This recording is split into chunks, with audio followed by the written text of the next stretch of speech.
was all alone.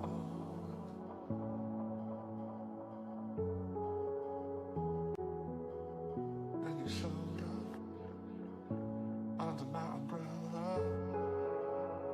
Oh, shelter from the cold. Where do we go from here? Where do we go from here?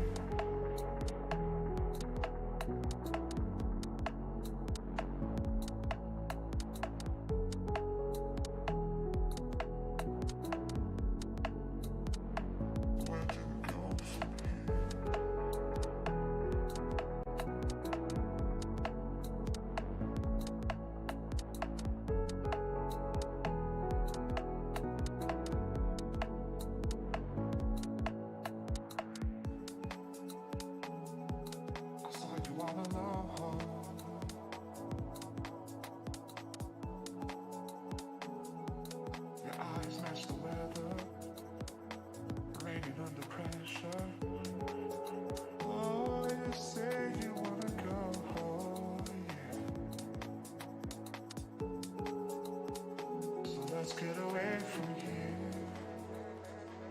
Let's get away from here.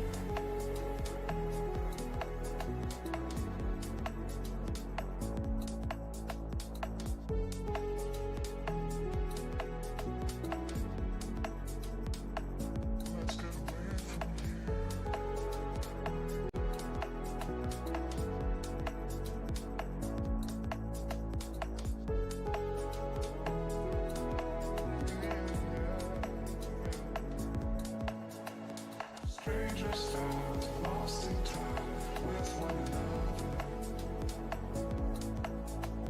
The hourglass takes us further from here. Strangers found lost in time with one another. The hourglass takes us further from here.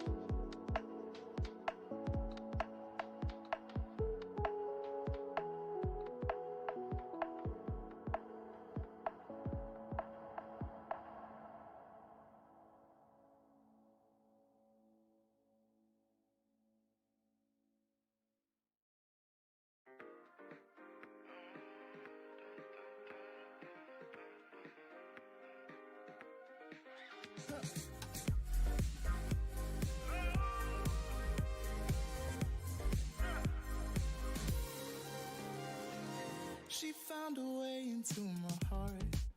Oh, oh, she don't make out, no, she make art. And I need a way to treat it, 'cause I keep getting high off of her. Off of her. I know that you'd be bad from the minute I saw you. But somehow I keep running back to you. Back to you. Back to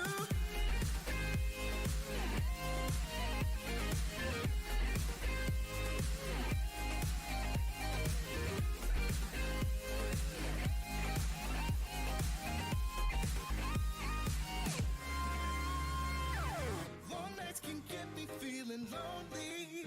Hey. And hearing music that can make me smile. But the way I feel with her cannot be explained. But one thing still remains on my mind.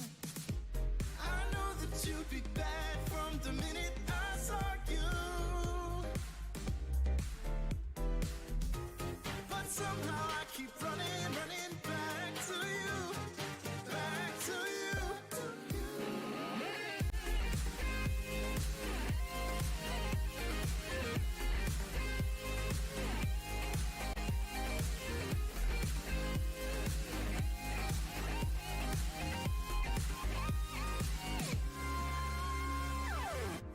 I know that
Good morning, good evening, everybody. Rocket League fans across the world, welcome to the Apex Nationals. I am Lawler, your host, alongside Lethamyr and JamesBot.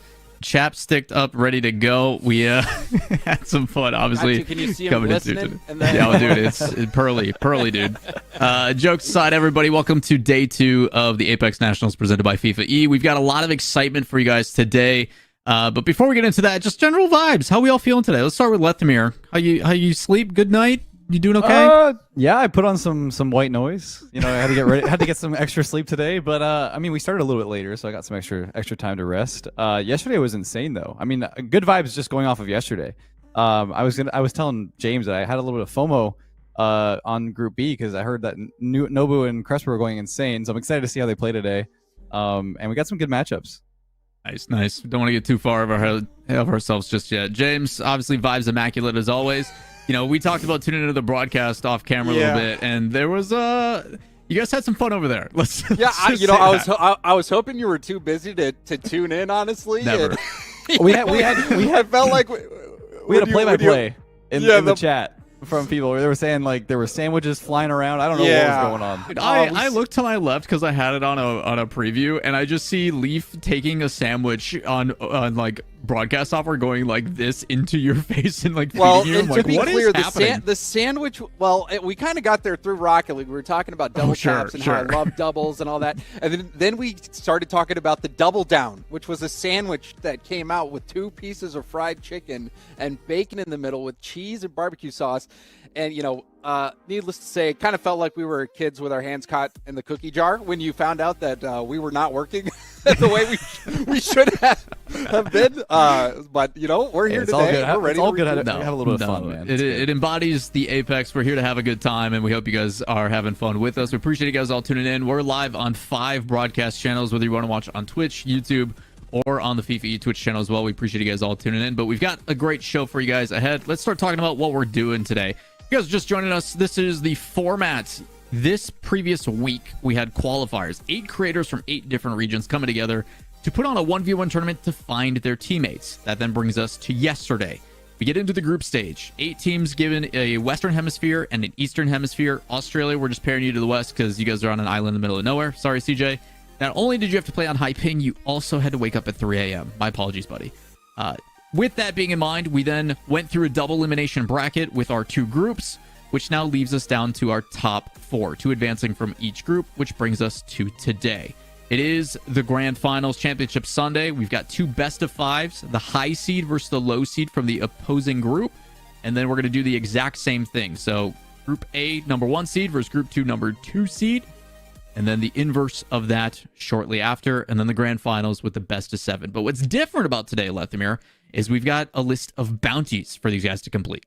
Yes, we do. We have 5 bounties, and each team can get this bounty for themselves. As you can see, the 4 teams remaining have the chance to win these bounties today. We have an extermination accolade, not allocate, which means you have to get 7 demos on an individual player on your team to get an extermination medal inside Rocket League. If they do that, they award $50 for their team. Each of these bounties are $50 for their team. There's up to $1,000 of bounties because each team can get 5 bounties. So the next one is 5 goals by an individual. So if there's a player who has 4 goals in your team, maybe the other player tries to feed that player the final goal.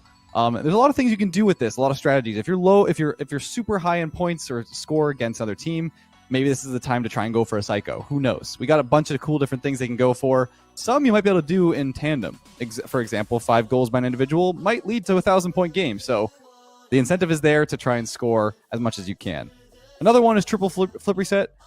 I think we saw as close to a double, yesterday. So almost a triple yesterday. So it's possible. These players are good enough. We saw some really high competition yesterday, and I think that you're going to be surprised by how competitive these games are going to be today. Well, speaking of competitive, James, I know you're a sweaty tryhard. Any strategies come to mind for you? Say you're in the lobby, because I know you want to be.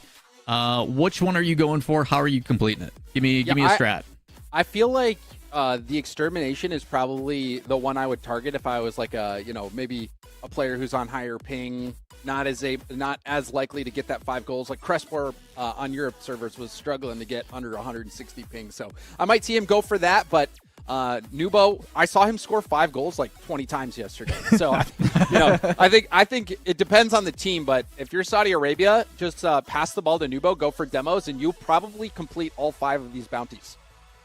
It's probably a little bit of a cheat code. I'm sure Cresper is very happy about his teammate. They are obviously the number 1 seed coming through that group, but we got to talk about all of the other teams as well and show our love and respect for everybody that was here. So we take a look at the teams. This was our original 8. Australia with CJ, Brazil with Firewall, Canada's Talk, France with Fairy Peak, and the rest as follows, as you guys can see there. These guys are the ones that battled through. These are the ones that have been there, done that, and cool thing about that, some of these streamers are also actually covering their matches. So while we do appreciate you guys all tuning in with us and hanging out on the FIFAe broadcast, as well as our own here on Twitch and YouTube, these streamers are also live. And the cool thing about watching their POVs is you can also hear the comms. You can watch their perspective. You can see how absolutely cracked these guys are on the stick. So if you want to tune into them, that is an option as well. We didn't force these guys to do that, but they've just been oh so gracious. So massive round of applause to all of our competitors and all the things they're showing for us. Also, don't forget, in that bottom third, make sure you guys pay attention to stuff going on. We'll talk more about that here in just a bit. But let's tune into what went down yesterday specifically. We're going to bring up Group A. This was Leth and mine, our own little disaster we had. Did you guys do predictions, by the way? This is also wrong. Saudi and Turkey did not. This is a hybrid bracket of both. I don't know what happened or how we got here. Canada just magically appeared. This one? Yeah, That's okay. Leaf, what are you doing? I know he said he wanted. Leafex edited this one. Yeah, I have 100% no idea. It was 100%. It was Leafex because he's capitalized the B yesterday, and it took him 20 minutes to lowercase the B. Saudi Arabia migrated into the United States. That's news. There we go. There's Group B. Let's take a look. This should look familiar. We're gonna fix the other one. Wait, France got a new flag? Don't worry about it. What is that? Don't worry about it. It happens. All right, but James. I'll be honest though. Group B and Group A, I was gonna ask you guys if you did predictions. I did predictions on Group A and B, and I was super wrong. Personally, I thought in Group A that Canada was gonna be the best team without a doubt, and then in Group B, I thought France was gonna be the best team without a doubt. Because I was even considering the ping disadvantage that Crespor was on. All games were going on the EU server. So I'm thinking surely Fairy Peak and Moxie, Moxie and Nubo rivals. But Nubo was a cheat code. I don't know how he did it. He was dominant. They did not lose a single game, and Nubo scored more goals than I had fingers. Hey, man, shout outs to our Lord and Savior, Turkmenistan, I guess. I don't. Shout outs to chat for that one, Bylux. That's really funny seeing the hybrid on that one. But yeah, I think we both, when watching Group B, kind of had our assumptions on how teams are going to play forward. I know Cresper is a pretty high-level player, like SSL, no issues, so I expected a little bit of that. But the other team had Fairy Peak, right? Like, the assumption was like, dude, Fairy Peak and Moxie, you've got what is still arguably one of the best 2v2 players of all time, as well as Moxie, who is the second best 1v1 player in the world. I guess it just pays to have the best 1v1 player in the world, right? So, pretty interesting on that regard. But all sweeps for you guys? Is that actually true? Was it always a sweep? Yeah, it was. That's It was insane. that part of the graphic surprisingly is 100% accurate. And and also you guys will, if you need a new Photoshopper, hit me up instead of Leafex. Yeah, probably. I know what safe. flags look like. My wife always asks me when we're watching Hey, an the Premier updated live. League, Look at that. We're on top of things over here. Okay. All right, maybe I'll back to lessen the normal. heat a little bit. Yeah, exactly. Yeah, it was a We're quick looking day. Good. It was a quick day. We were watching you guys on our breaks because we were just hanging around, eating double downs and watching cartoons while you guys were actually commentating. Yeah, if this is a huge if Group A is ready and stuff, we can go over to that. But Leth and I can kind of talk about it. There was some pretty craziness, I think, just in general, where you guys also got kind of the similar thing with matches. We expected to comp between our high seeds, which were USA and Brazil due to previous history, and we got Canada, I think it was in Brazil, as the rematches that went to 5 OT. Lethamyr, the first one was what, like, I mean, fake kickoff, like bar down, just barely in, like kind of break it down for me. There was a fake kickoff right before the overtime. I think it was like about 20 seconds left, and they went for, I think, a fake off of the score to equalize, and then I think it was Talk who went for like a flip reset, like did almost like a helicopter spin into a 360, and then got a flip reset off the crossbar, bar down, resets to kickoff, and then a horrible 50 into the ceiling, and then a second 50 by Cosmic into the ceiling as well, and it just goes right into their net to end the series. So I felt feels really bad for them, but they did get the revenge on the bottom end. You can see there they got a 3-1 for Brazil. Leth, you still play in these high-level lobbies, so I'm sure you're playing with the U.S. and Canada players all the time. Who did you think was going to make it out as the 1 seed in Group A? It's hard to say because I felt like Team Canada has a really high skill ceiling. We were saying that their peaks were much higher than United States. We feel like, but it was more inconsistent. Whereas United States, in a competitive environment, you have Chief Beef, who is a consistent player who doesn't risk too much, and we saw also Kevin sub 2,000 boost consumed most games, and he was just consistently in the right place at a lower overall speed, but was able to account for the mistakes of the teams that they played. So I think it's not a surprise to me that United States came out on top. Their vibes were immaculate on their streams. I tuned in a couple times, and they were feeling good. Even when they qualified Kevin through the 1v1 series on Chief Beef's channel, they were already talking to each other and saying this is low-key winnable for them throughout the whole event. So I think they're looking forward to today. I think they feel confident moving into the matchup against, I believe it's France, or is that France. They're playing France today. And so they are the number a good dodge, in my opinion, with how Saudi Arabia was playing. I don't think anything's good here. When you're in top 4, I think all these are going to be rough. Yeah, I mean, obviously you want to come out of your team, out of your group as number 1 seed. You're always going to be in a better situation. Yeah, I mean, the competition yesterday was a lot of intangibles versus high peaks and mechanics. We saw a lot of fundamental play, I think, from both USA and Canada. Brazil in particular, with Nugget, was super surprising to see how well he performed. But yeah, I think across the board, we had a really close competition while you guys are just like smooth sailing sub sandwiches, sweep city, like just vibing the whole time. Sharks and beetle yeah, boards. we're like edge of our seat freaking out at like how close it is, and you guys are like, so feed me that sandwich, thank you. I'm glad you guys had a good time, but we're probably gonna lock it in a little bit more today. Now, obviously, you guys who are joining us for the Apex Nationals here, presented by FIFAe. We can't do this without FIFAe, and because of that, just kind of as a precursor, we're just the appetizer, keeping with this sandwich mentality we're going, I guess. We have we're the World bottom Cup bun to talk about here. We're the bottom bun, yeah. And then we're going into the draw, which is the meat. Yeah, so down below, as you guys can see, and we'll also have a wonderful visual for you guys. This is something that actually stays close to home a little bit for JamesBot, as you've been there before. The FIFA World Cup in December is what we're leading into. This is just, like I said, the appetizer of all that. So primarily across the board, that is going to be going down in just a week here. The draw, which is the lottery system, that is when these teams are actually going to figure out who their competition is, which is something we've done, I think, for the RLCS one time before, and it was one of my favorite things where it's like, you don't know your matchup. It is just RNG, pairing seedings to an extent, picking your competition and stuff. James, but, you know really well about that, actually. You've done similar things yes, for your own tournaments. We did. We used to run a tournament called The Draw, and there's going to be a seeding draw on November 12th, which is going to be super exciting to watch these teams, get matched up. You'll see what the groups are going to look like. And also, I'll just say, I went to FIFAe last year, and I think, personally, it was the most exciting non-RLCS tournament that we have ever seen here in Rocket League. There was a lot of people wondering, how is this event going to go? Especially when we saw the format where there would be draws.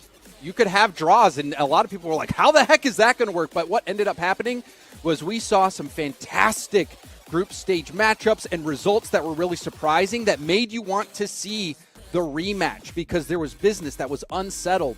And it was really a stage for teams who don't have as many opportunities to show what they're capable of to get some really remarkable results. And so FIFAe, I think, is, if it's half as exciting as it was last year, this is a must-watch tournament. You are not going to want to miss it. Yeah, I think there's something to be said about, obviously, with the help of the guys over at EFG and everything, the production quality is always incredible, and the visual aspect. To be perfectly clear, Lethamyr, every morning when we were running our tournament, all your couch watching this tournament and rooting for the teams, the iconic moment of feeling this is for America, and then shanking every form the way that it did, it was kind of omen. But the event definitely leans into the traditional soccer or football, depending on where you're from, the different titles that they have there. And obviously, we're focusing on rock here, but to see teams or dedicated players from the region go out and compete, I think, is really exciting. And the fact that you guys get to run it back this year, I think is going to be even better. So again, this is just a precursor of the creator side of the thing. We do high level creators that maybe compete there. On the other side too, I think it's pretty exciting to know that, hey, in just a week's time, you're going to see who's playing who. The theory crafting begins, and then a few weeks after this is going to be on your lovely screen. We're not eating a sandwich this time. Probably not. Just going to assume that. You never know. You never know. Well, I will say, too, though, that if you the last one, there were some really exciting taking down the USA, which nobody thought that was. And then France formed a super team. It was Monkey Moon, Zen, and Vatira. At the time, those were the three people would have likely the three best players on the planet. Like, just you rank the top three, don't consider a nationality, not just raw ability. A lot of people would have had those guys top three. And Saudi was a team that continued to make grand finals and then faltered, would continue to fall short. And so the tournament was actually the turning point for that Team Falcons roster.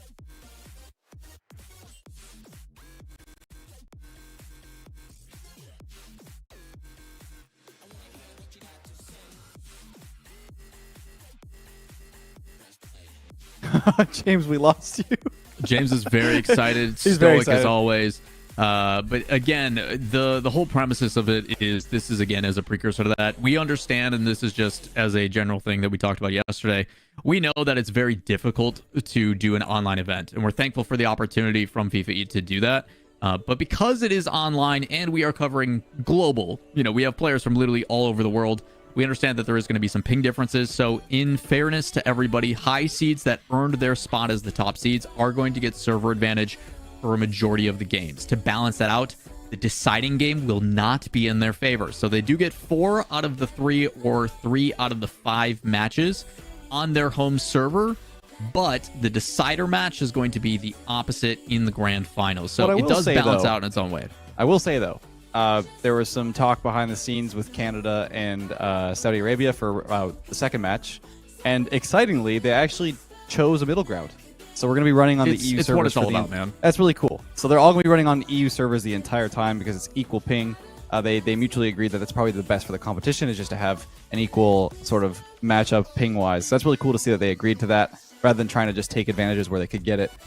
Even though Saudi Arabia is the number 1 seed, coming into that 2-seed matchup, they could have easily chosen to get a as easy of a lead as possible in the series, but they chose to go with the amicable route of just going middle ground, which is super awesome to see. I'm sure Crusper's happy to have his ping cut in half the entire tournament compared to what it was yesterday. So either way, I'm sure they'll be really, really good about it. That being said, let's focus on that first match of the day, as you alluded to. It's going to be USA as the number 1 seed coming out of Group A versus France, our number 2 seed coming out of Group B.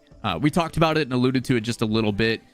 United States was sound. I mean, let's be completely honest, man. I had expectations, but I didn't think they were going to be met, being honest. Yeah, I will say that at the same time, well though, exceeded. They haven't matched up against a team like France yet. The pacing will be very different compared to the group. Like this coming in, even though they're the number 2 seed from Group B, I will say that Saudi Arabia and France were probably looking like 2 of the favorites coming into this event. So the fact that they both made it and they're both playing off against North America here, they have quite the big wall to match up against, because I think they're going to come out swinging. Yeah, I think it'll be really exciting. On the opposite sides with France, Fairy Peak and Moxie getting that 2 synergy. That's something that we've seen from all these teams. I think United States out of the gate just had that synergy naturally. Ironically enough, Kevin, the qualifier from last year's Apex, making it back to the United States. Familiarity with Chief Beef. But on the other side, obviously, we've got a ones main and Fairy Peak, who's been doing it a long time. And I think they've played together before. They've definitely played together before. So they've got some familiarity there. I think we're about ready to get into the match. I think we throw it over to the casters and let them take it away. I'm excited to see who comes out on top. Selfishly, I'm voting for Canada a little bit on the next match, but who knows? We'll have to see. I think it's okay to be biased here. I'm going to be Switzerland, even though they're not competing. That being said, James Bot and Leaf X on the call. Take it away, guys, for our first match of the Apex Nationals presented by FIFAe.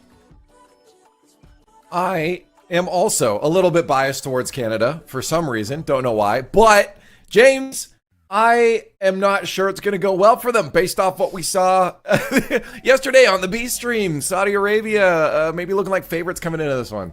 Yeah, to me, that's who I would peg as the favorite, Saudi Arabia, no doubt about that. But France, I think, had a bad day. Honestly, they were not playing as well as I know they're capable of.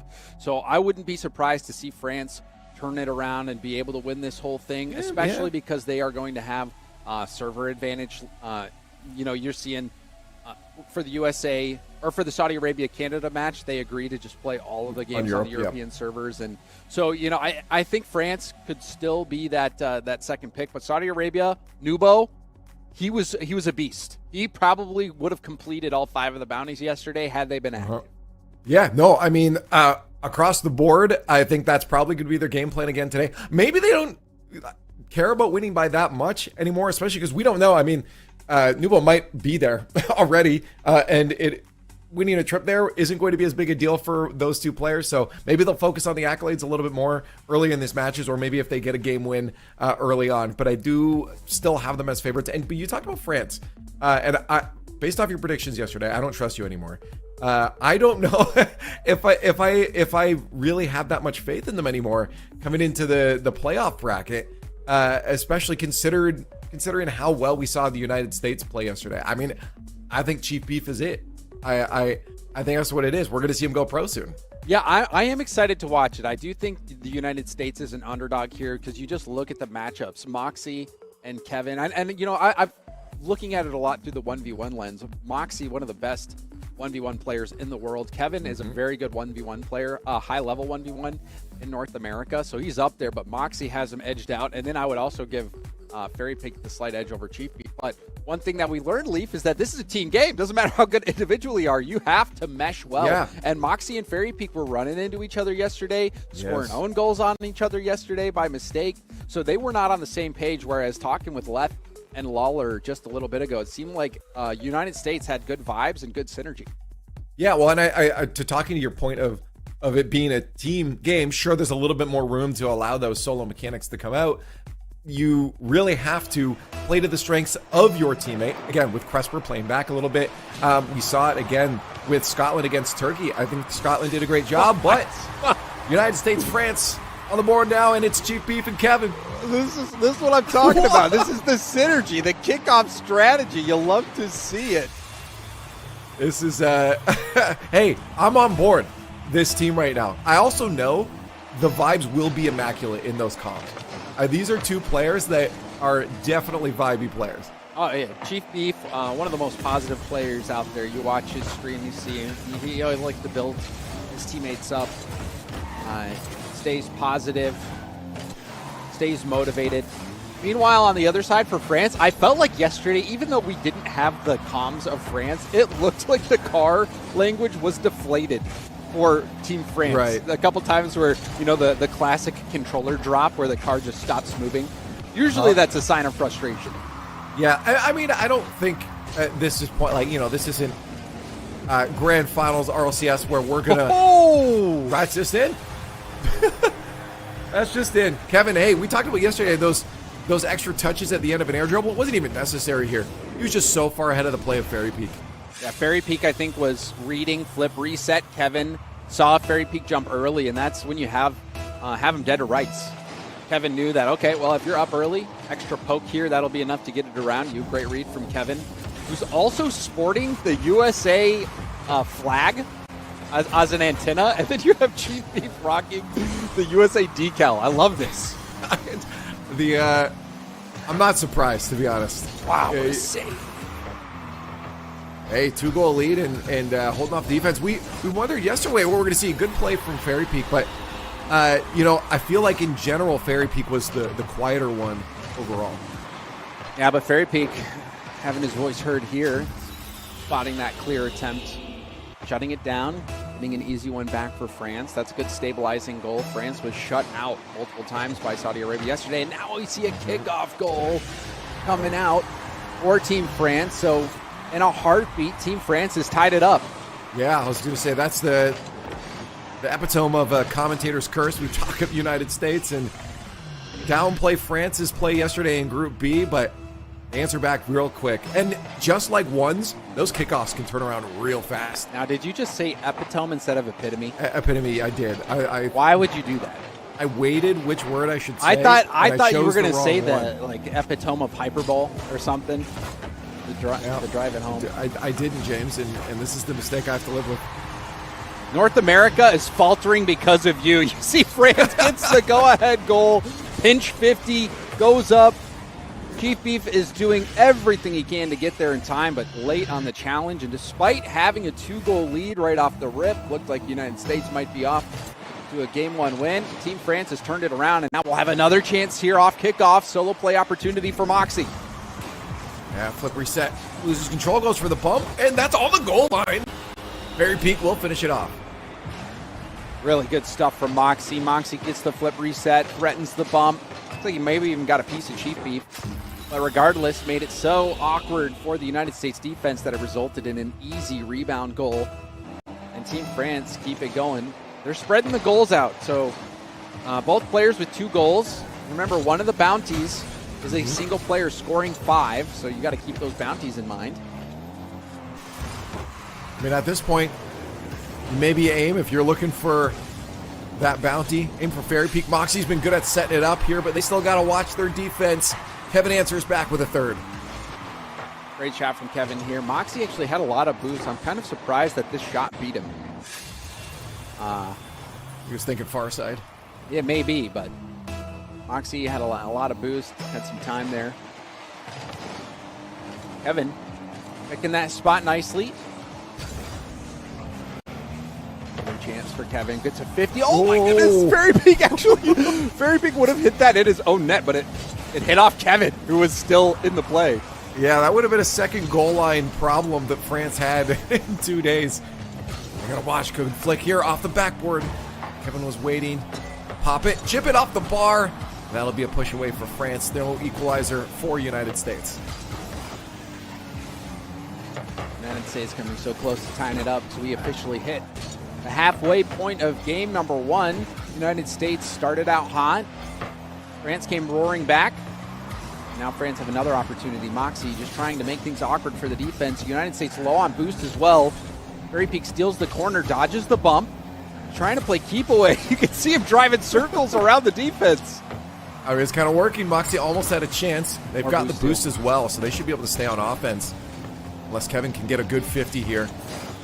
Good play from Moxie around 1. Almost around the second, but Chief Beef does clear that to the box. Pressure still on. Stealing. Moxie took the corner.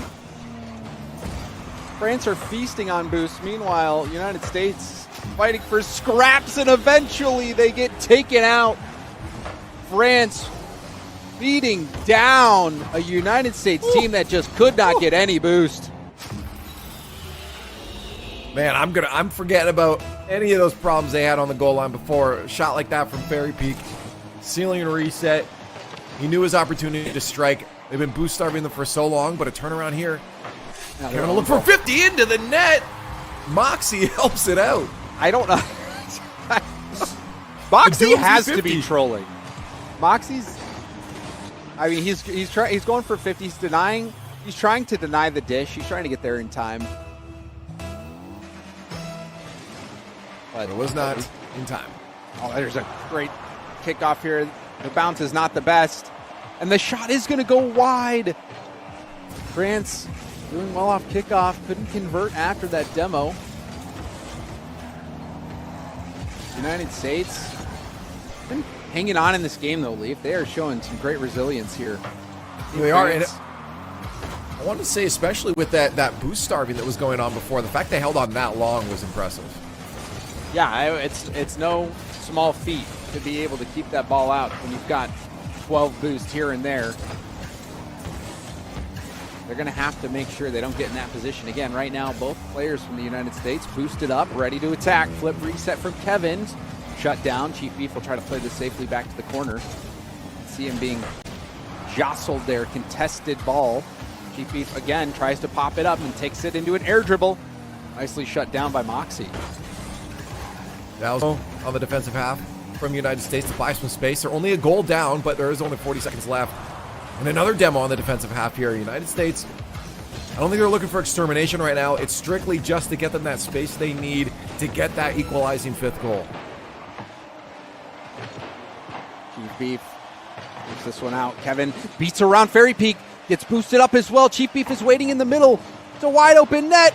And it's an easy goal for the United States, who tie it up late. And I think I was getting word here that might actually been, I mean, they just want to tie it up.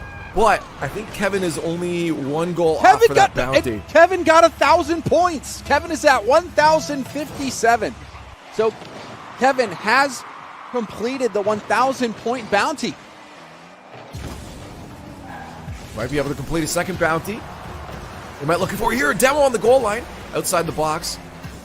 Not going to be able to keep possession. They'll have to go back down their own end here. Might be looking for overtime. Unless Fairy Peak can keep control of that. Pops it over to Moxie. Shots on net, but out of reach. Fairy Peak. He's up into the air. It's still up. How is that still going? Flip reset double. Almost an own goal, Chief Beef. He hit it down to the ground. Holy smokes. That was way closer than the United States wanted that to be. They thought it should hit the ground way sooner. And we're into overtime. That was such a good play from Chief Beef. Makes it out. Now the ground pitch. Kevin! An upset victory for the United States.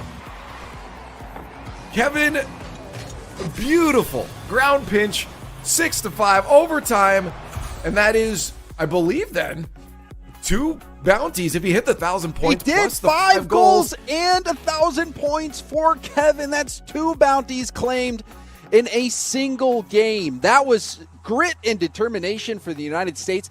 And you even, in that last play, Chief Beef had a head fake where he faked like he was going to hit it to the right wall, drives around the ball, and passes it to Kevin, who's in position to get boost and allowed that play to develop. That was a team play. Kevin scoring 5, Kevin getting 1,200 points.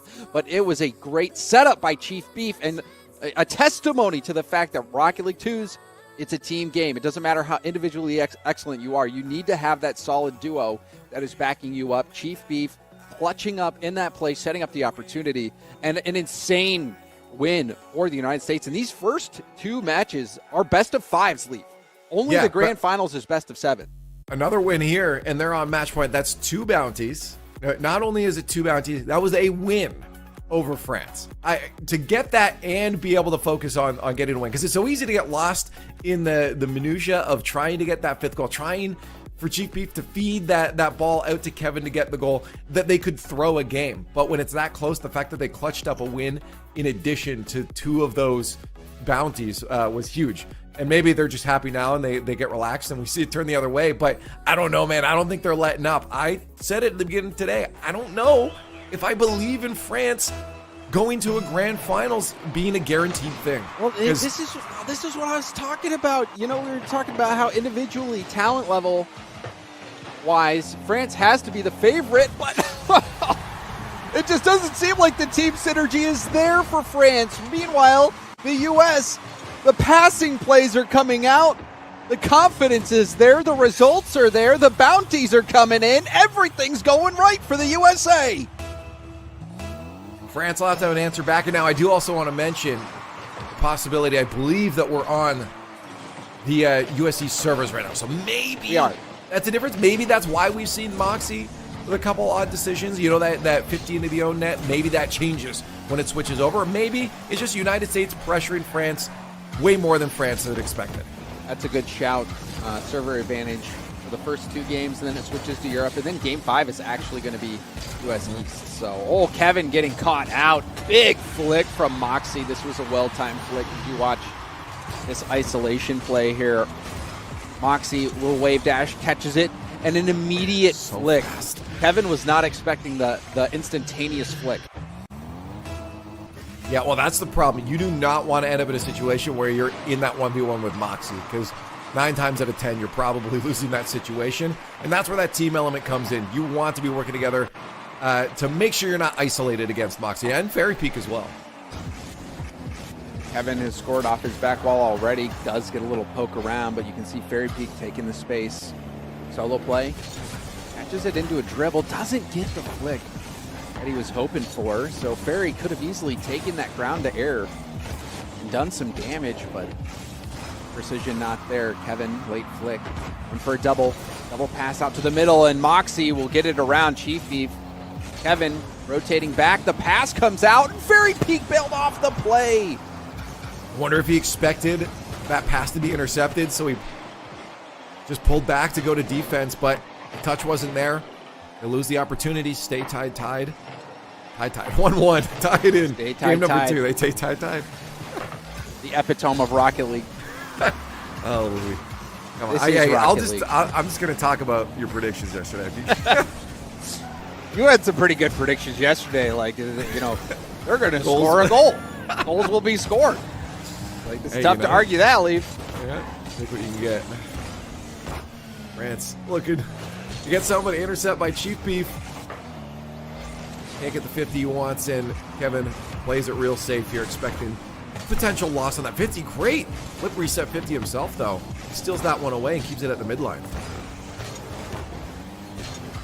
In France, trying to choke the boost out of USA once more. Another strong shot. This time, Moxie does save it off the bar. Good save.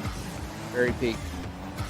Will he be able to make the most out of this possession? Fairy Peak a little bit lacking in the last possession, but again, a little bit higher ping can make things difficult.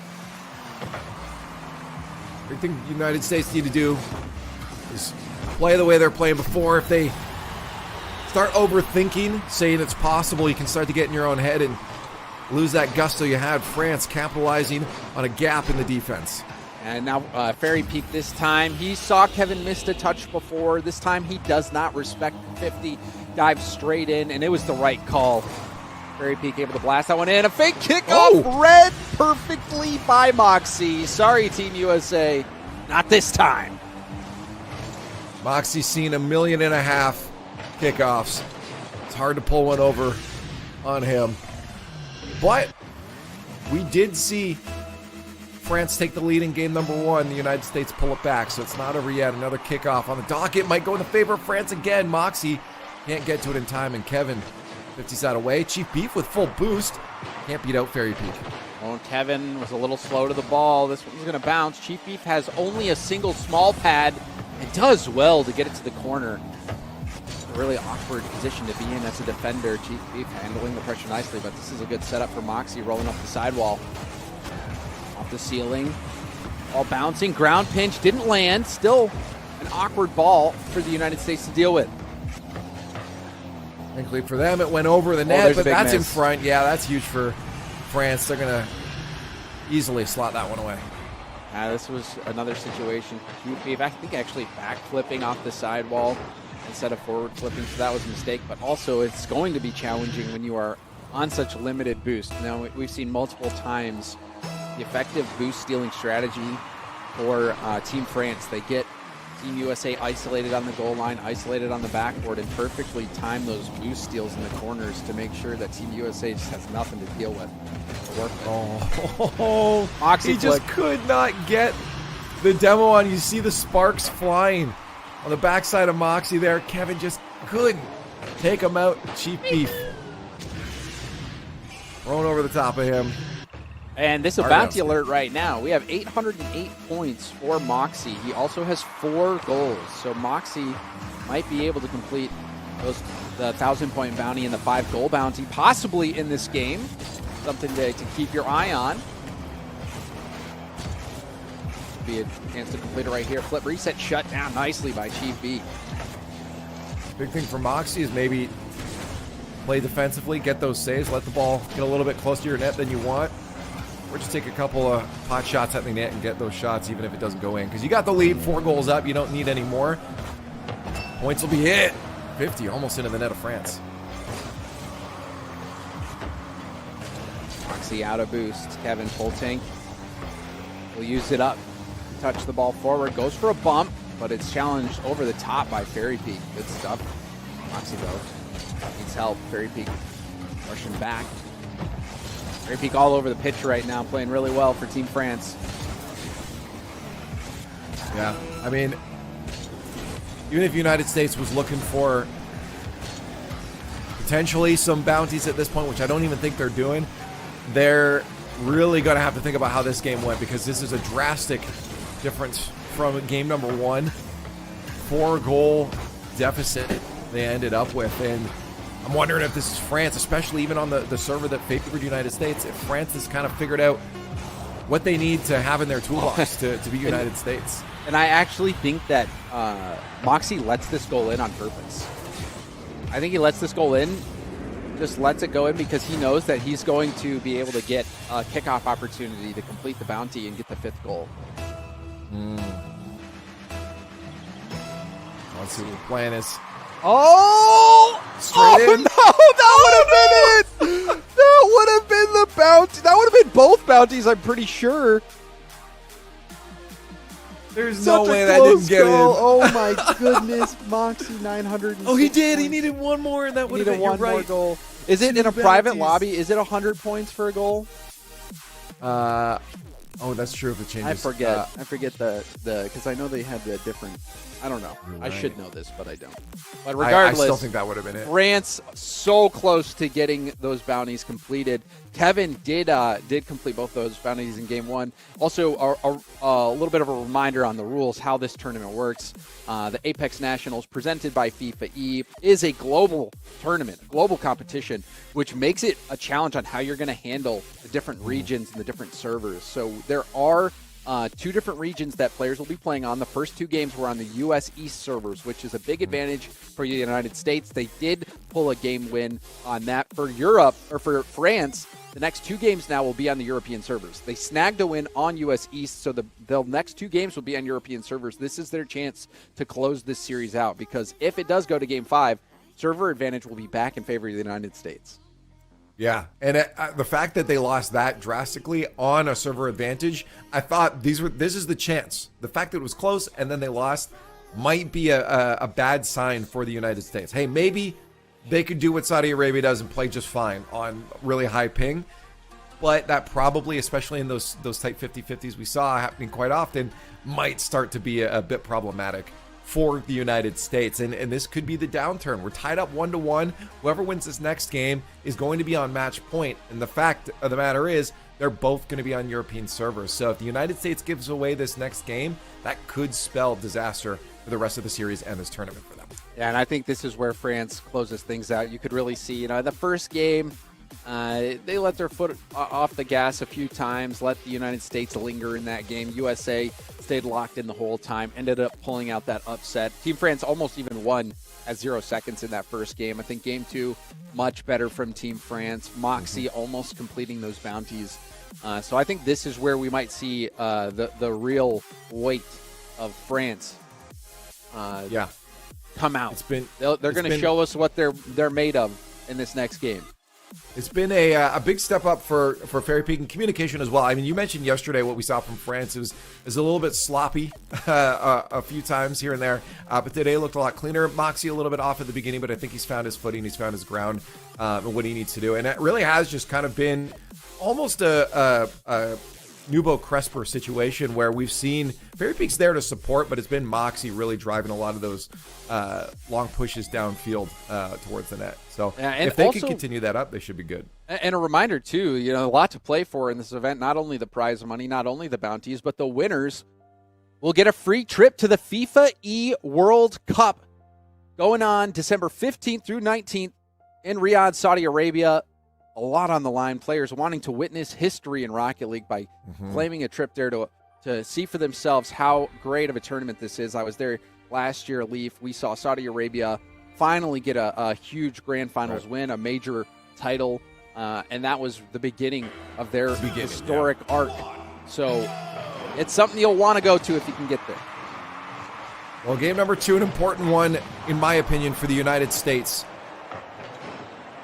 Winning this will be just to put them in the best position possible because they still have that server disadvantage, and it does feel like the momentum shifting towards France. So if they can steal that away, I think it's a big mental boon for them up against France. They're going to have a different game plan because whatever happened in game 2 is not working. Chief Beef. There's patience from Chief Beef. Test the defense, see what they give you. But Moxie, I think the net was open. Kevin was a little bit out of position. And then we do see a corner boost win for Team France, who was doing so well. Boost starving Team USA last game. Seeing lots of possession for France already. Drive down the field for Fairy Peak of 50. Into the net, great positioning for Chief Beef. Pulls it away, but now he's behind the ball, and he's got Fairy Peak on him. Good cut. make sure that Kevin doesn't have to deal with a threatening shot. United States struggling, though, to get anything of their own on offense. Potential chance if a good 50 comes out here. Kevin's boosted up, but the ball does not go where it needs to. And you see Chief Beef's boost was 0 for the longest time. Does pick up that corner boost, gets beat on that ball, though. However, in a position to test Ferry on that, but uses up all his boost. Kevin has to get back just in the nick of time, and now Team USA again struggling for boost. Get the corner, so maybe they'll be able to work their way out. Kevin does land a big booming clear, so that was nicely done by Team USA to get out of that pickle. Yeah, I think the big thing right now, I can guarantee it's comms. Chief Beef caught himself in a couple awkward spots there, and it was Kevin filling in the blanks very quickly, whether it was him recognizing or they were calming that. It's just great synergy from those two players to just make sure that France doesn't find the back of the net. We're still tied. But again, no real actual threat from the United States on the goal line. Ferry Peak lets it rip, bounces off the bar, and Moxie will tip this backwards. Ferry Peak hits it safely to the corner and still trying to keep possession. Kevin lands the demo. Ooh, there's the huge shot from Chief Beef, and it goes in. That demo from Kevin was the catalyst of this play. Absolutely massive. I mean, the great pop-up to an immediate turn to the goal line. If he didn't catch that, that was a goal. You would have had two defenders there, Ferry Peak just out of reach, but you know Moxie would have been pushing that one away. Great play from the United States, Kevin specifically. Kevin, to have the presence of mind to not jump for the ball, he just drives into the ball to get the touch pass, to get it out into the middle to a scoreable spot for Chief Beef. But then going for Moxie on the demo, he waited. He reacted perfectly to when Moxie jumped. Moxie jumped, I think, a little bit too early, allowing Kevin to be able to jump as well and land that demo. Great play from Kevin, and Team USA have this lead. Another demo from Kevin, giving Team USA space. You might start thinking about that extermination if he keeps this up. Right now, I know he's just thinking about setting up Chief Beef, though. I like to see the setup that we've seen from the United States now. Kevin leading the charge. He's just going straight for the ball, even if he misses. He's hitting the player, and it's allowing Chief Beef a little bit of space to think about those shots, and that's just going to roll in. A lob from the other end. Wow. Kevin beating Moxie to the ball. Long shot. Sails right in. What a game for Kevin so far. Being the difference maker. No, it really is that. Kevin has been the key component to this United States roster right now. Great shot from Chief Beef, stopped out, but I think it's both of them know their position. Chief is taking what's been set up by Kevin, and he's doing it well, and Kevin has been a great setup of Moxie. He answers back with their first. Big time play here from Moxie to get France back in it. Quick goal to boost steal. Ferry Peak off the backboard. Kevin having to dodge Ferry Peak. Can't do it. Gets bumped off the goal line. Easy goal here. Now, this is a Spanish kickoff setup. We'll see if anybody does it. We saw Team USA do it quite a bit. Either team goes for it. I feel like United States has been caught off guard on those kickoffs a little bit too much. Maybe they're going to play it a little bit more safe for a couple kickoffs in a row. Oh, no.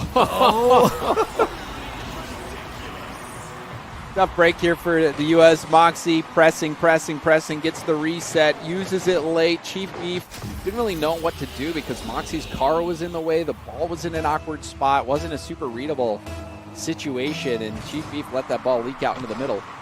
And so Team France roar right back and have tied things up. We'll see if Kevin can make some more magic happen.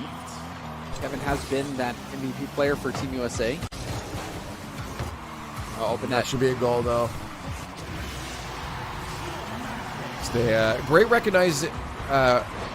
Great job recognizing the fact that the United States had two players pushed up a little bit too far, and all Ferry Peak had to do is exactly what you just said. Get the beat over. Yep. Moxie was already in position. Good stuff from France. That quick counterattacking goal after the overextending U.S. gives Team France the lead. But if you're watching, hold up. Reset. Oh, beautiful flip reset goal from Moxie. I mean, this is the point where you look, it's past one, you're like, this is just a goal. Chief Beef on the far side, Moxie with a flip reset. He's done this a million times. He can put that where he wants. He's going to put it exactly where you can't reach. It's that's a 98% success rate when you see that setup. We're just stuff. Kevin just throwing that ball down the other end. They're 2 goals down now. They just want the space. They want that map control. For bump. They'll find a little bit of it, but he can't find Moxie. Chief Beef going to get up early just to block that out. Low 50 from Moxie. And a quick push back in from Fairy Peak. A boost steal again. This is where France has excelled against the United States. Great play. And he back passes that to Fairy Peak. They can't find an opening. But I love the creativity coming out from France. Yeah. You can see, I think Fairy Peak's really trying to feed Moxie because they're trying to get that bounty in. Fairy Peak will get this goal. So neither the 1,000-point bounty or the 5-goal bounty, I think, is achievable for France in this game. How many goals is Fairy Peak at right now? Fairy's at 2, Moxie is at 3. Okay.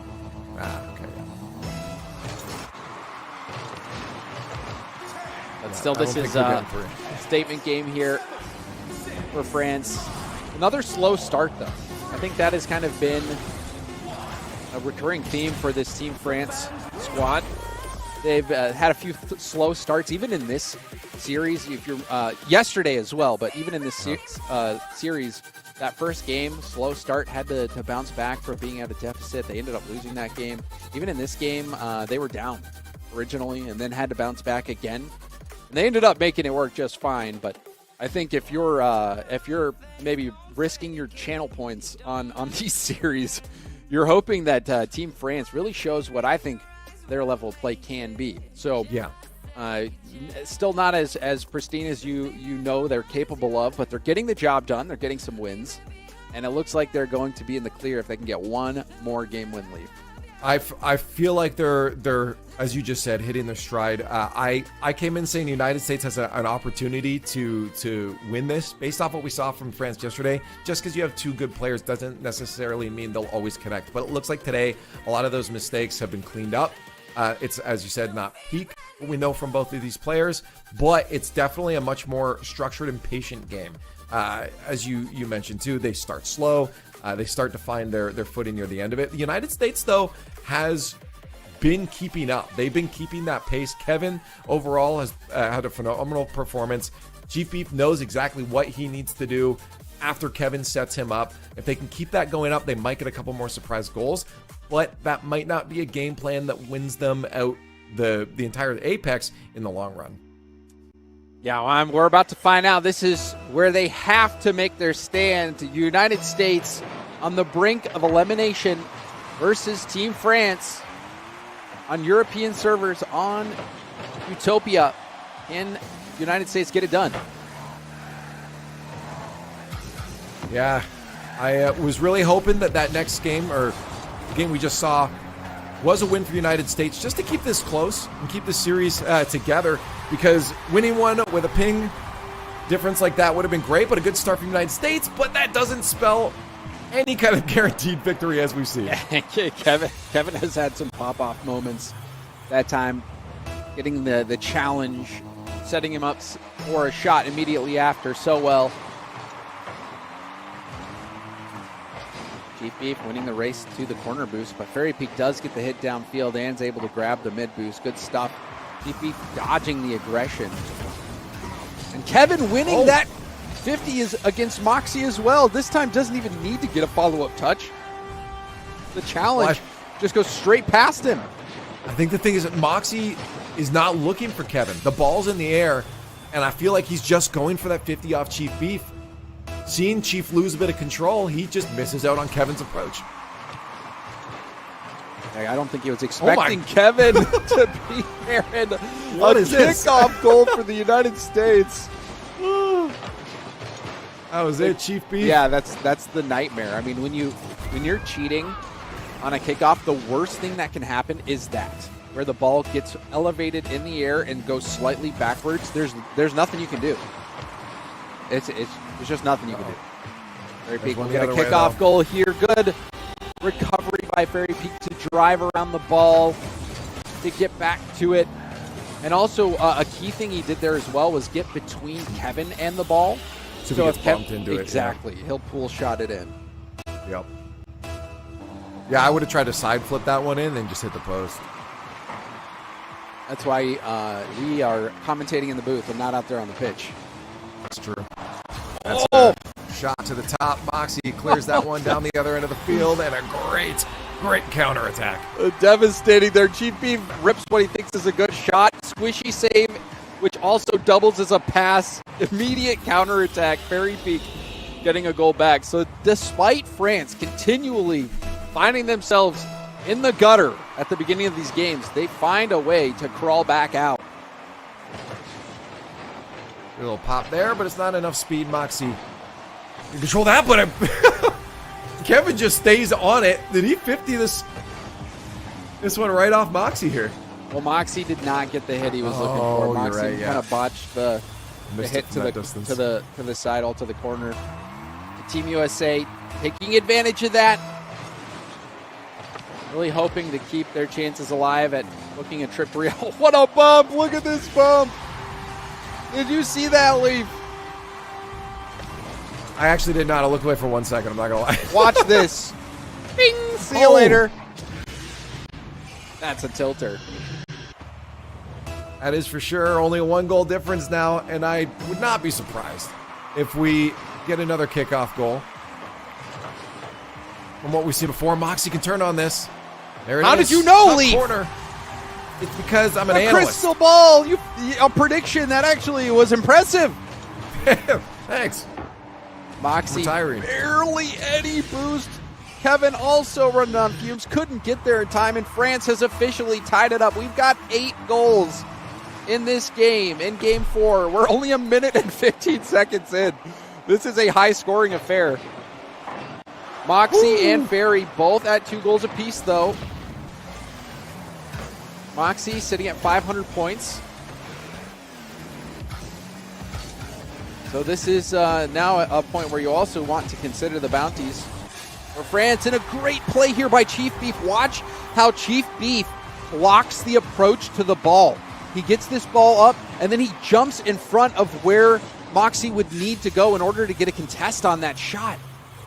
That is a smart play from Chief Beef and a good finish from Kevin. Still a goal difference here. I would not count France out yet. Great 50 from Moxie, but he can't get back on it in time. Kevin full boost. He's going to buy a lot of space here to get Chief Beef back on his side of the field. We got a lot of time to wear this out, so this is not a sit back and don't get scored on situation. It's a keep playing as best as you can. As France almost finds their way through. The counter attack. Kevin 50 into the net. He's been working out, and Moxie feels the weight. Team USA leaving it out there on the field. Moxie again getting beat by Kevin on the goal line. Moxie has been a goal line victim quite a few times. And Kevin has scored another 5. If he could get multiple bounties, that would be fantastic for him and Team USA. But Kevin, you've already done this. You've already scored 1,000. You've already got 5. You know what he doesn't have is a trip to Riyadh just yet to watch the FIFA E Finals in December. So that is what Kevin is playing for now. And I think it's poetic that there's a good chance, not to count out Canada, but a good chance that Saudi Arabia is going to be blocking them and being that guardian into that land. I'd love to see a rematch between Saudi Arabia and France if we get there, but I don't think you can discount Canada either. Like Lawler was saying at the beginning of the show, all the teams left are extremely high level. There are no easy matchups at this point in the event. No, you're right. I mean, ours were 3-0s across the board in Group B, but I mean, even then, some of those series are closest. But Group A, those were actually close series, and those are the teams that we're seeing now. Good boost grab from Kevin is going to be able to put it to work here, but a huge 50 from Moxie, who's using his boost. Oh, doesn't get back to it! Did you just yelp? Yeah. It was like when you accidentally step on a dog's paw. That's the pain I felt. Oh, Moxie will get it back. It felt like Moxie was robbed there, but Moxie, huge play, gets the cut, gets the pop, ball in the air, fakes it past Chief Beef, back in control, flicking it past Kevin. Wonderful solo play from Moxie, who still has that bounty in his crosshairs. 866 points for Moxie, 3 goals.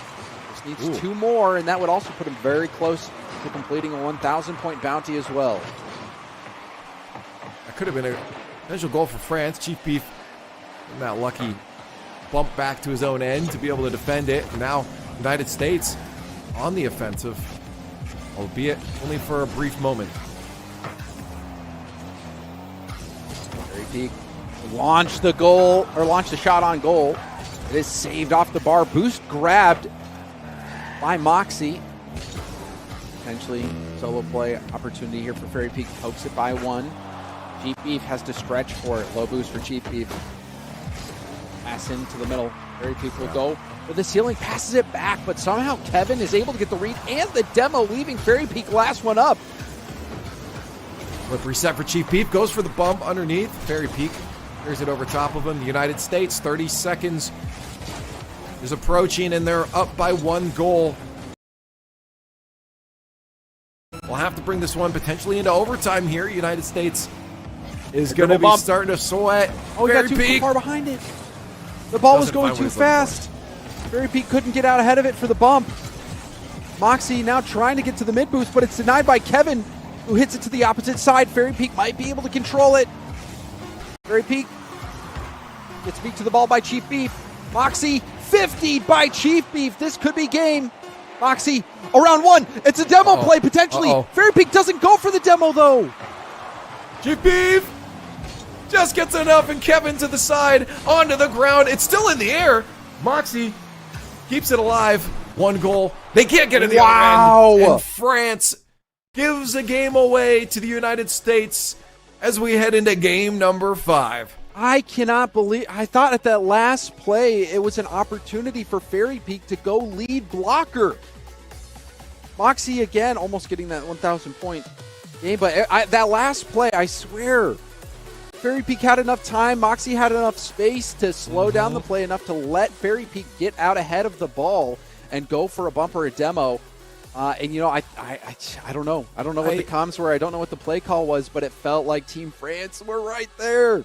Yeah, it feels like maybe, because you think, okay, maybe Moxie keeps it a bit low, but he hears, I believe it was Kevin behind him, and he maybe says, I got to get into the air. I'm about to get demoed. And because of that boost usage, he gets himself ahead of Fairy Peak, and they can't work together. Maybe that was the thought process. But in a moment like that, it's split-second decisions, and there's a million decisions that you can make in that moment. So we'll see. But we're back to the United States favored server. So this, we saw United States win it before, and now they've won on an EU server. This could be problematic for France. Yeah, this is shocking. I think at the beginning of the day, if you would have told me USA went game 5 with France, I probably wouldn't have been surprised, given how France, I think, you know, and to my standards, I don't think they were playing as well as they could have. This day, you know, Team France has looked pretty good. They've looked pretty solid, but I think Kevin has been remarkable. Also, Chief Beef making some really clutch plays in some big moments, even defensively in that last game in the final moments, stepping up to the plate, getting that save. That was huge. So, you know, Team USA on the brink of getting what I would consider a pretty big upset, taking out Team France, because at the beginning of this whole tournament, I thought that Team France and Saudi Arabia were locks for the grand finals.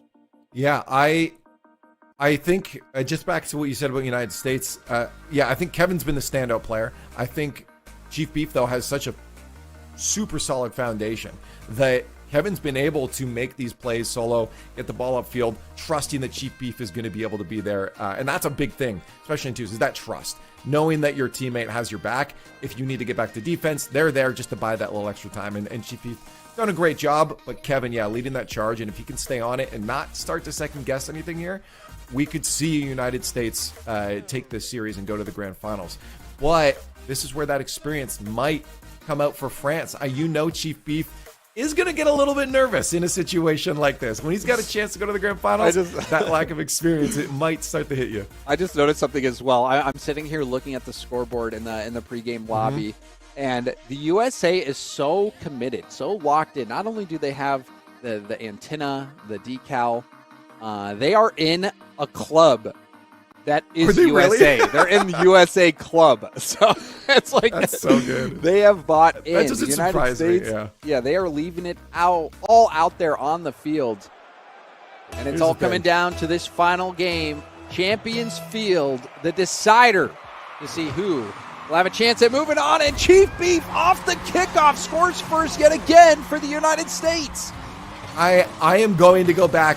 I'm assuming he's streaming. I am watching this VOD back because I know the comms and vibes are immaculate right now. No matter what happens in this series, the fact they're starting off game number 5 on Champions Field with a goal, you know it's going to be great. Oh, it's back-to-back kickoff goals.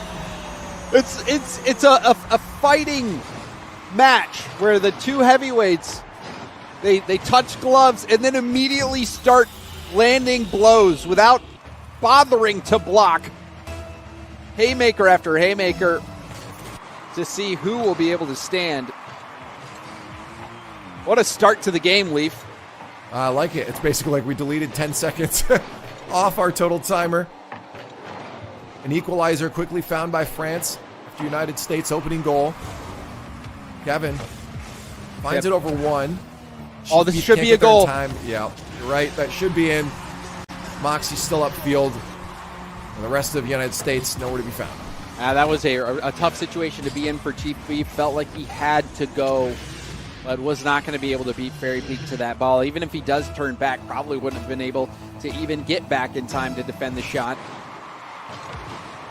Moxie has to be careful. Got the touch, but Kevin won the boost. Now Kevin going to put that boost to work. Gets the shot. Rebound out to Chief Beef, who kicks it in reverse, tries to dribble it backwards, gets the 50, and will have a solo play opportunity. Hey, I mean, the back it up worked, and now he's got that pressure still on offense, and a steal from Kevin. What do you? Is gonna put This it was away. so good from Chief Beef. The backwards and play into the 50, gets the reset, goes back to the ball as well. Fairy Peak has his eyes locked on Chief Beef, and that gives Kevin the opening to slide in and get that shot on target. You'll love to see that from Chief Beef, but now Fairy Peak, an opportunity, launches it in, gets the lead for France after the USA tied it up. Huge play, huge response from Team France, back out on top. I mean, this has been the story of game number 5. Anything the United States does, France answers back immediately. United States is being let know that they will never have a moment to breathe in this game.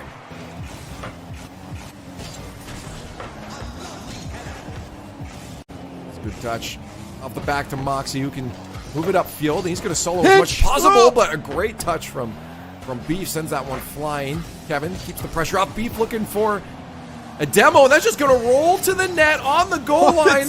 And Fairy Peak almost gets bumped in to the ball. So hectic. Fairy Peak has no boost. Has to pop it. And a wave dash back to the ball. Good speed from Fairy Peak. Now Moxie has to be careful not to overcommit. Does get demo. Chief Beef couldn't get the shot right away. Moxie, will he be able to respawn in time? Yes! Moxie back into the game just in the nick of time and now has possession. Big flick. We'll send it to the USA corner. That's a steal away by Moxie. Towards the net. Kevin can't do anything. Fairy Peak immediately recognizing the opportunity. Turns point and gets the goal. Really good turn there by Moxie, winning that ball back. Kevin has to then streak back to net as quickly as possible, but the damage was done. Team France, they get another goal. I think some insurance there, and Fairy Peak does land a demo off kickoff, doesn't even bother getting the corner boost, tries to get it mid as quickly as possible, and it was the right call. Moxie in position to smack that ball into the net, give France a 3-goal lead. Yeah, this is going to be a quick huddle for United States. They got to change something fast. France has been gaining a lot of momentum here. United States falling behind on a couple 50s. They're trying to get an answer back. Kevin, great demo on that goal line. Opens up the scoring for Beef, but again, they gotta keep this up. Hectic. Another crazy kickoff. Kevin actually gets bumped, lands, and then somehow is able to land a demo. It didn't even look like he was supersonic there. So another kickoff goal for the United States, who have had multiple kickoff goals in this series. Kickoffs have heavily been in their favor, and another fake kickoff attempted there by Team USA, but doesn't result in an immediate opportunity. But Team France caught out a little bit. You can see fighting to get boost, leaving the play to go get that mid boost. Moxie will catch it and flicks it up over one. Well done by France, dealing with that pressure. 2 goals back for the United States at the halfway point. Moxie with a flip. He's got to beat 2. We've seen him do it before, especially when those 2 have no boost. And another steal for Fairy Peak. This could be a prolonged pressure from France. What a shot there. Power was there. The accuracy a little bit off, though. Fairy Peak. Another one himself, but United States doing what they've done before, James. Holding on to that goal line with 0 boost. Surviving, but not thriving. They need that boost to thrive. Cheap Beef will get the boost. Back down to the ground. Goes for a 50, but beat heavily by Moxie. This is a long 2v1 that Kevin's going to have to play out of, but he navigates that so well. They give up the ball, though. I thought he was going to be able to keep it a little closer. Kevin opts to go for the corner boost and now takes it airborne. Kevin up against Fairy Peak. Goes for the shot and scores it. We've seen this a lot, Lee. You threaten that you might be able to go for the flip reset, but in the end, you just keep poking the ball through, and Kevin Tap it in. Gets it right past Fairy Peak. Huge goal for United States. We're now within 1. Just tap it in. And that's, you're right, the theme of the past few days. Those surprise goals. Fairy Peak thought it was a little bit higher, tries to reach to it, and it goes off his car and the bar. And then that 1 goal now separating these 2 teams in a grand finals position in the Apex Nationals presented by FIFAe. United States. Infield pass is intercepted. Finds Fairy it. Peak. That's disastrous. Kevin picks the pocket of France and gets the equalizer. A hospital ball from Fairy Peak. That is devastating for France. Yeah, I mean, I question if mental could be a problem. We saw a little pull away from France with a 3-goal lead, but that's not the situation anymore. United States are here to play ball and have fun doing it too, thriving in some of the chaos on the offensive half and holding on to 0 boost goal line saves. It's been quite the spectacle from the United States. But France still has it in them to answer. Moxie looking for a chance. Has to be careful. Fairy Peak does win it. Chief Beef's up. Tips it out to the side. Chief Beef will be low on boost. Kevin has the help. Should be a free ball for Fairy Peak. Fairy Peak off the ceiling now. Chief Beef is floating. Moxie waiting for the pass. The pass is there. He rips it top corner. Moxie takes the lead for France in the final minute. With only 40 seconds left, France showing their prowess, the accuracy from Moxie. Slots away top left. And the United States are left to answer. The situation will become more frantic every second that counts down. Moxie in the air, reset. Goes back to the ground. Gets it over to Chief Beef. Floating defense isn't enough. And Fairy Peak gets another for Team France. How does this work? Moxie's threat is unreal. Both players have to respect every possible outcome from Moxie, and they can't predict the right one. Fairy Peak with the cleanup. France up by 2. 20 seconds left. United States have to lock in right now, James. They certainly do. Time ticking away. Oh, this is a good opportunity. Goes low, and Kevin will get the goal. I don't even know what I'm looking at anymore. Goal after goal after goal. United States, the mental stays strong. They lock in and find an opening against France. With only 2 seconds now gone by, the difference is only 1. Possession for Team USA. And Kevin beats by 1. Fairy Peak will get the corner boost, but has to be careful. Needs to dodge the demo. Plays it slow. Chief Beef gets 150. Kevin in for another one here. They're going to be a low boost on the attack. That's straight to the ground. And France are going to be your first grand finalists in the Apex Nationals. What a series. That felt like a grand final. That was hang on to your seat action from beginning to end. And Moxie does claim the 1,000 point bounty for his team in that game. So a bounty in the final game of the series, 7-6. It was down to the wire. Team France and Team USA, they gave us raw entertainment. Well, that to me, the big story is the fact that the United States kept us that close and gave us that kind of series against France, the team that you earlier and yesterday, even at the beginning of this entire tournament, said should be in the grand finals. This France team should be in the grand finals. They are now, but it was not an easy route for them. United States put them to work. I was confident that they would get to the grand finals, but after watching it, I don't think I should have been as confident as I was. It was a lot closer than I expected. I will say that. But at the same time, Team France showed up when it mattered. They got the job done. They even did it on U.S. East servers, not on their home turf. So with the pressure on it being Game 5, you're playing on higher ping. Under all that pressure, Team France still made it through. So under the pressure, they became diamonds. And, man, they shone bright. And they're going to be in the grand finals waiting for the winner between Saudi Arabia and Canada. Well, that's the thing. As I said before, I'm going to be going and watching that Chief Beef VOD later because I know it's going to be exciting to watch. But we do need to find out one more team to join in the grand finals here. Is it going to be Saudi Arabia or is it going to be Canada? Stay tuned for more of the Apex Nationals in just a little bit.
the night, city lights are dancing, slowly falling apart.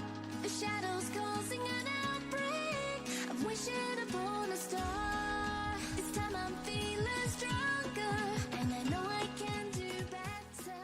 The shadows causing an outbreak. I'm turning the light, gonna Everybody, welcome back to the Apex Nationals. Lawler and Lethamyr presented by FIFAe. And we are presented by them too, I guess. I kind of put that out of order. Either way, I saw words, I read them, it didn't go well.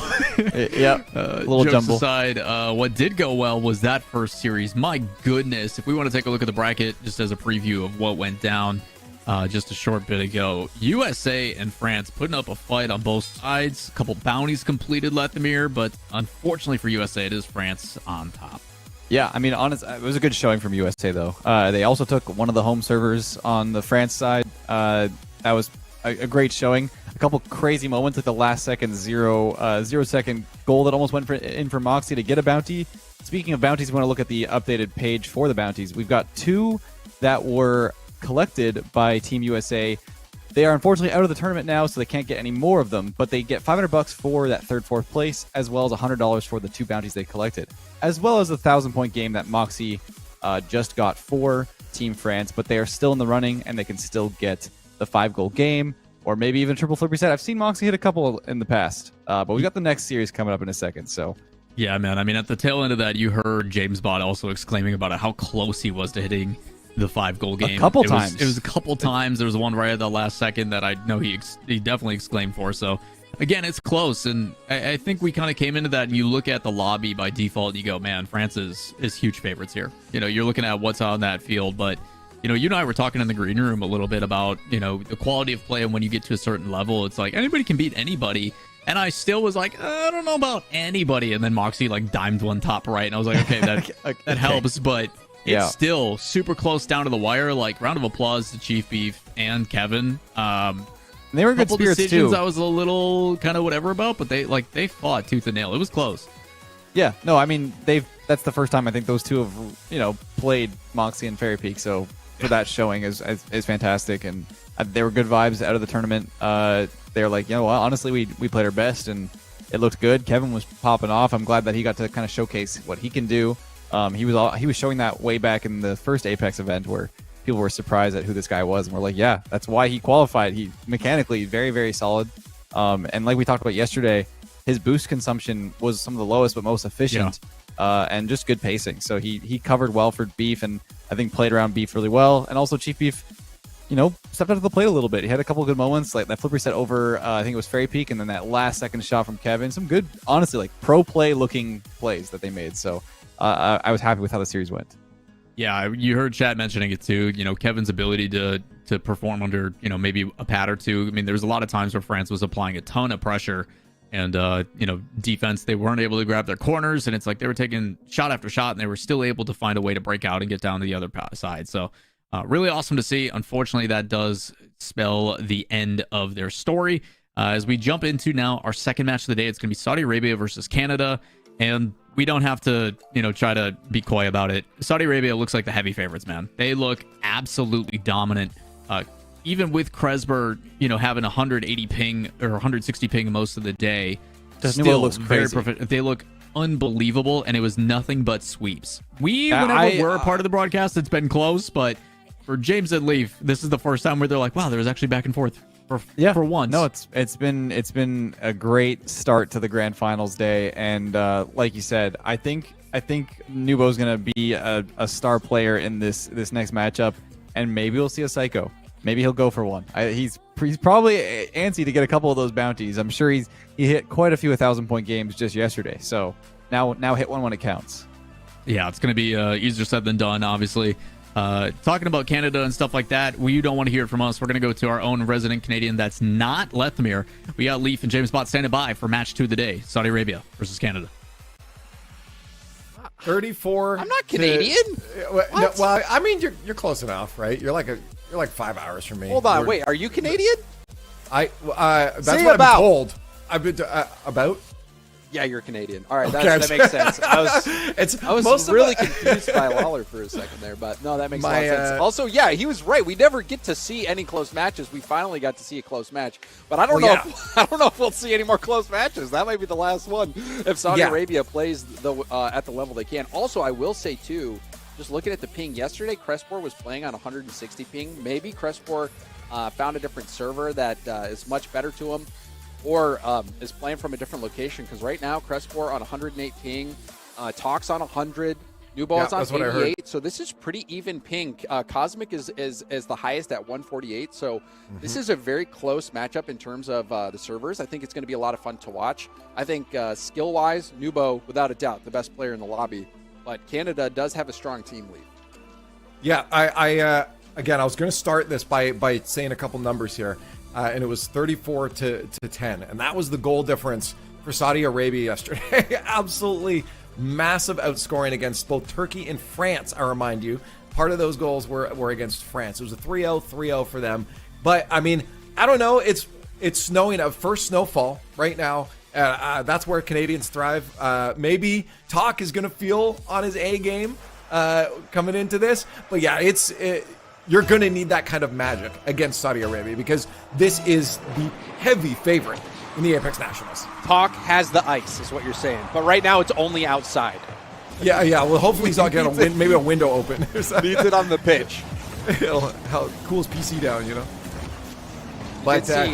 You did see Nubo score 5 goals multiple times yesterday as well. I think Nubo, one of the players that legitimately could complete all 5 bounties today. So keep your eye on Nubo.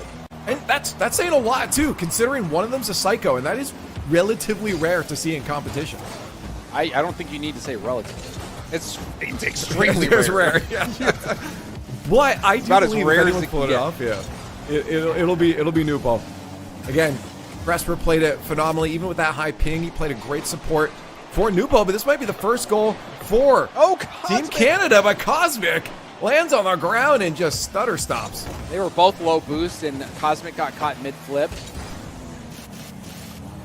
That was a good early chance for Team Canada, but Nubo will read the defense easily. Crespor, good speed, pops it up high, stays behind the ball. Looked like Talk was expecting another touch, and Nubo comes in and picks that pocket. Just slides that ball in.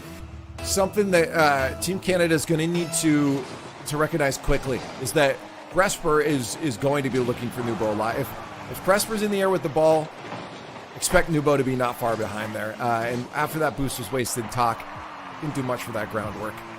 Now it's Nubo solo play down the other end. 2 defenders surely stop it, and they do.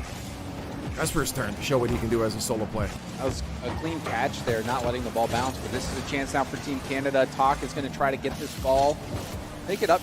Instead of playing it quick, instead try to take the possession. I don't know if they He's just maybe afraid could of the have slotted speed. that in. Yeah, just giving Saudi Arabia a lot of respect defensively, just assuming they would have been able to get back to defend it.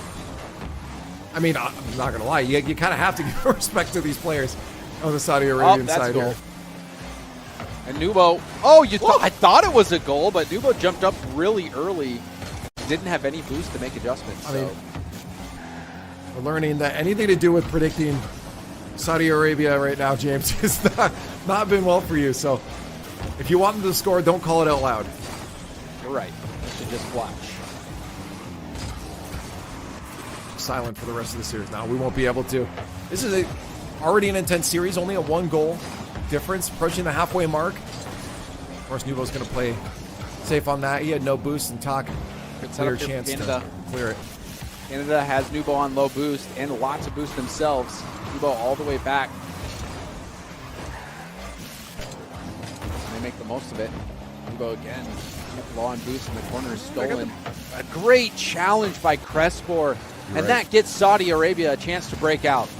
No, that's the key component that just happened there. We had a boost steal and full boost for Team Canada. The fact that Crespor approached that so aggressively allowed that space for Saudi Arabia and forced Canada back to their own end.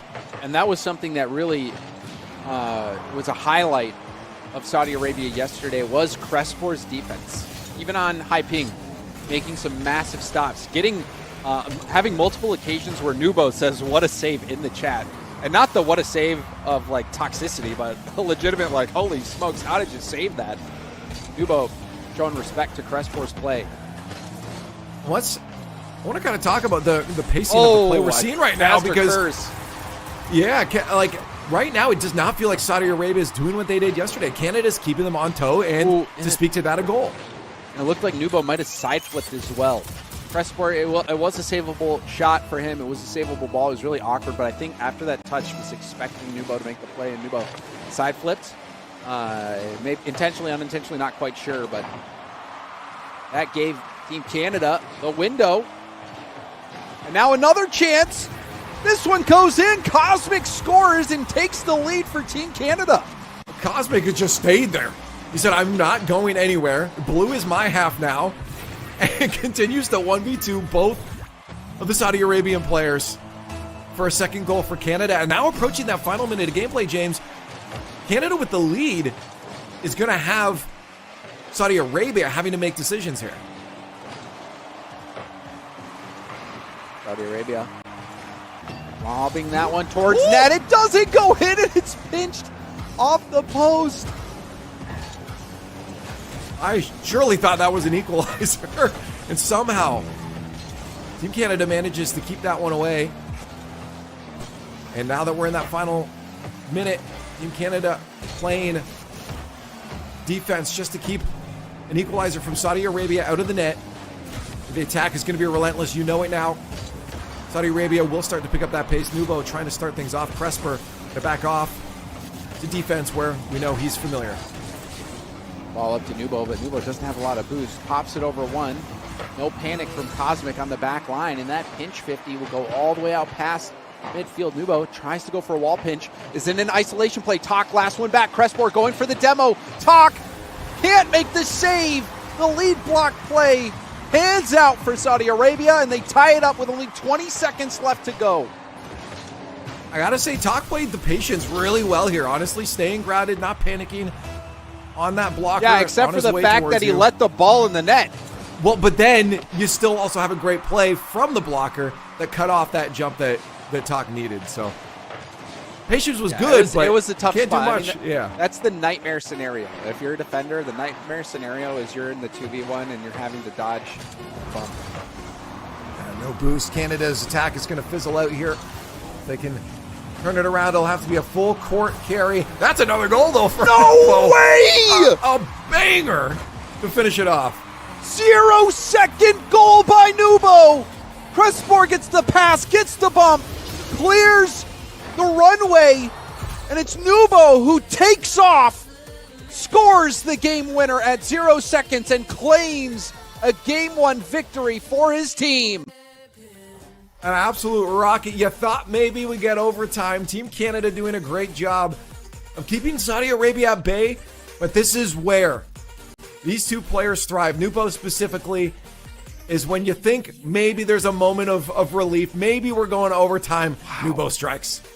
Yeah, but at the same time, though, it was a team effort. Cresport got control of the ball, took it up on the sidewall, and in that play you heard Lethamyr talk about how Chief Beef was making some pro level plays. What Cresport did is one of the most effective plays at the pro level is when you go, you not only get the pass or put the ball in an area that is beneficial for your team to make a play, but then you go for the bump as well. You're able to get the touch on the ball that results in a pass, but also leaves your car on a trajectory where you're able to land a bump or deny the approach to the defense who wants to stop the shot. That was so good from Cresport and clutch from Nubo. All around, that play encapsulating what makes Saudi Arabia so difficult to beat. Well, I think that's something Team Canada, again, that they kept at bay for a good amount of time there is going to have to realize is that in those frantic moments, in those high pressure moments, Saudi Arabia is going to connect. They're going to thrive. They always do. Nubo specifically, the creativity mixed with his mechs means that in those situations, he's likely to come out on top.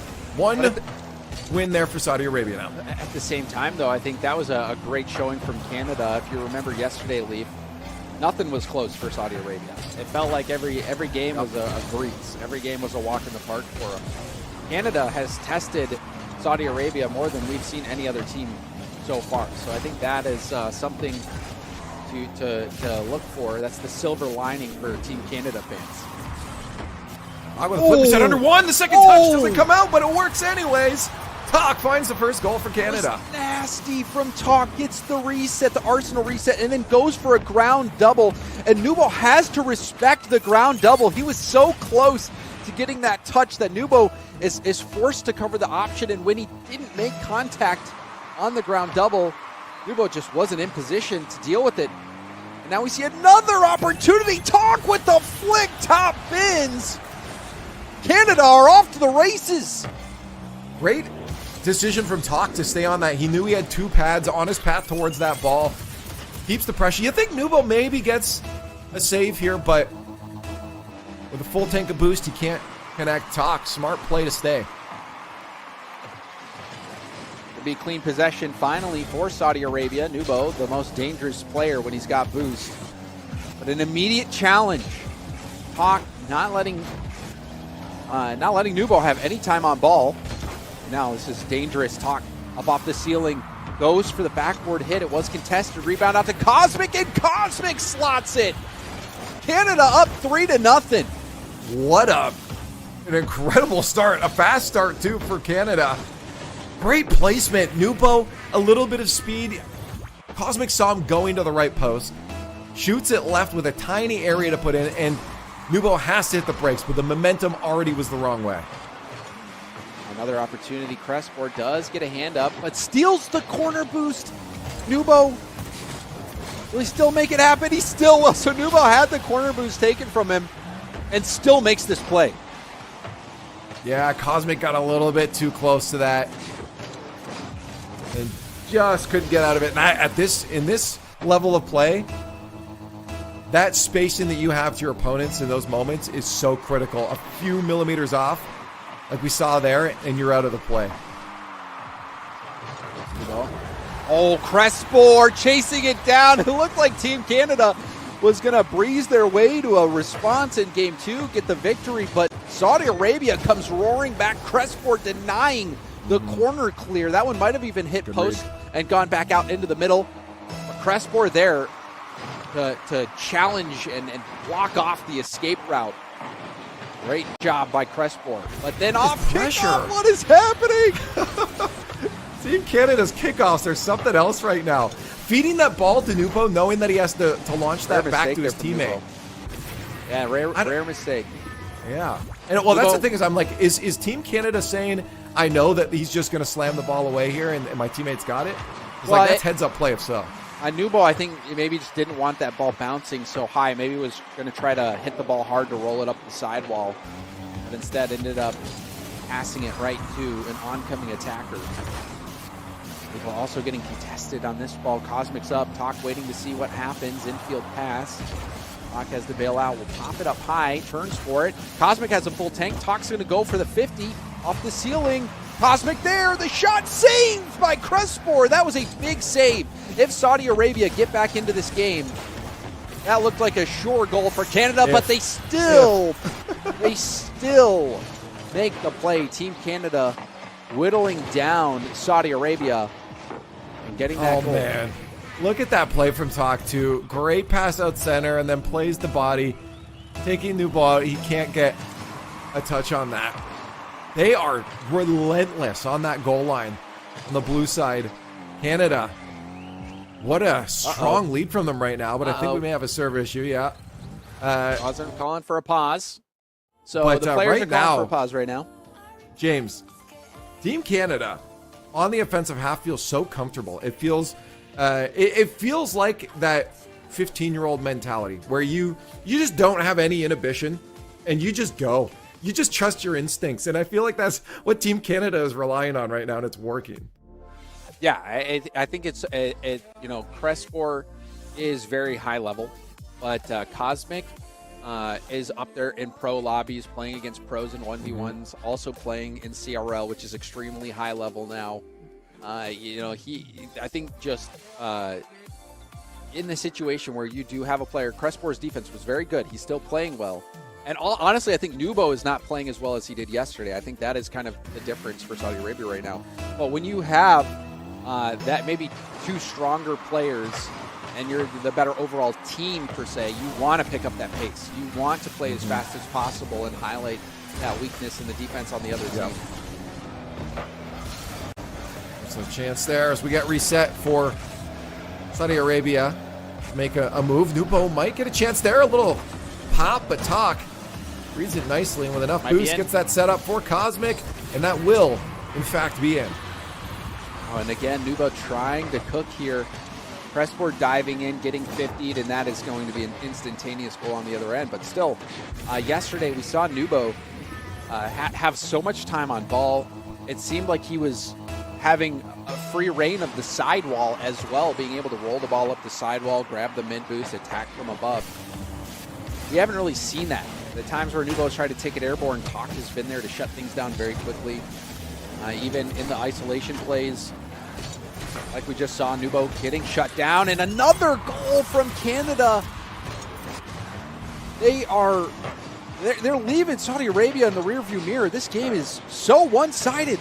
We have not seen this happen to Saudi Arabia before. Look at that aggression. I mean, Cresper just thinks, oh, we're in our own half in the corner. One of their players is in our net. We're safe in this corner. But no, there's Cosmic saying, I don't care.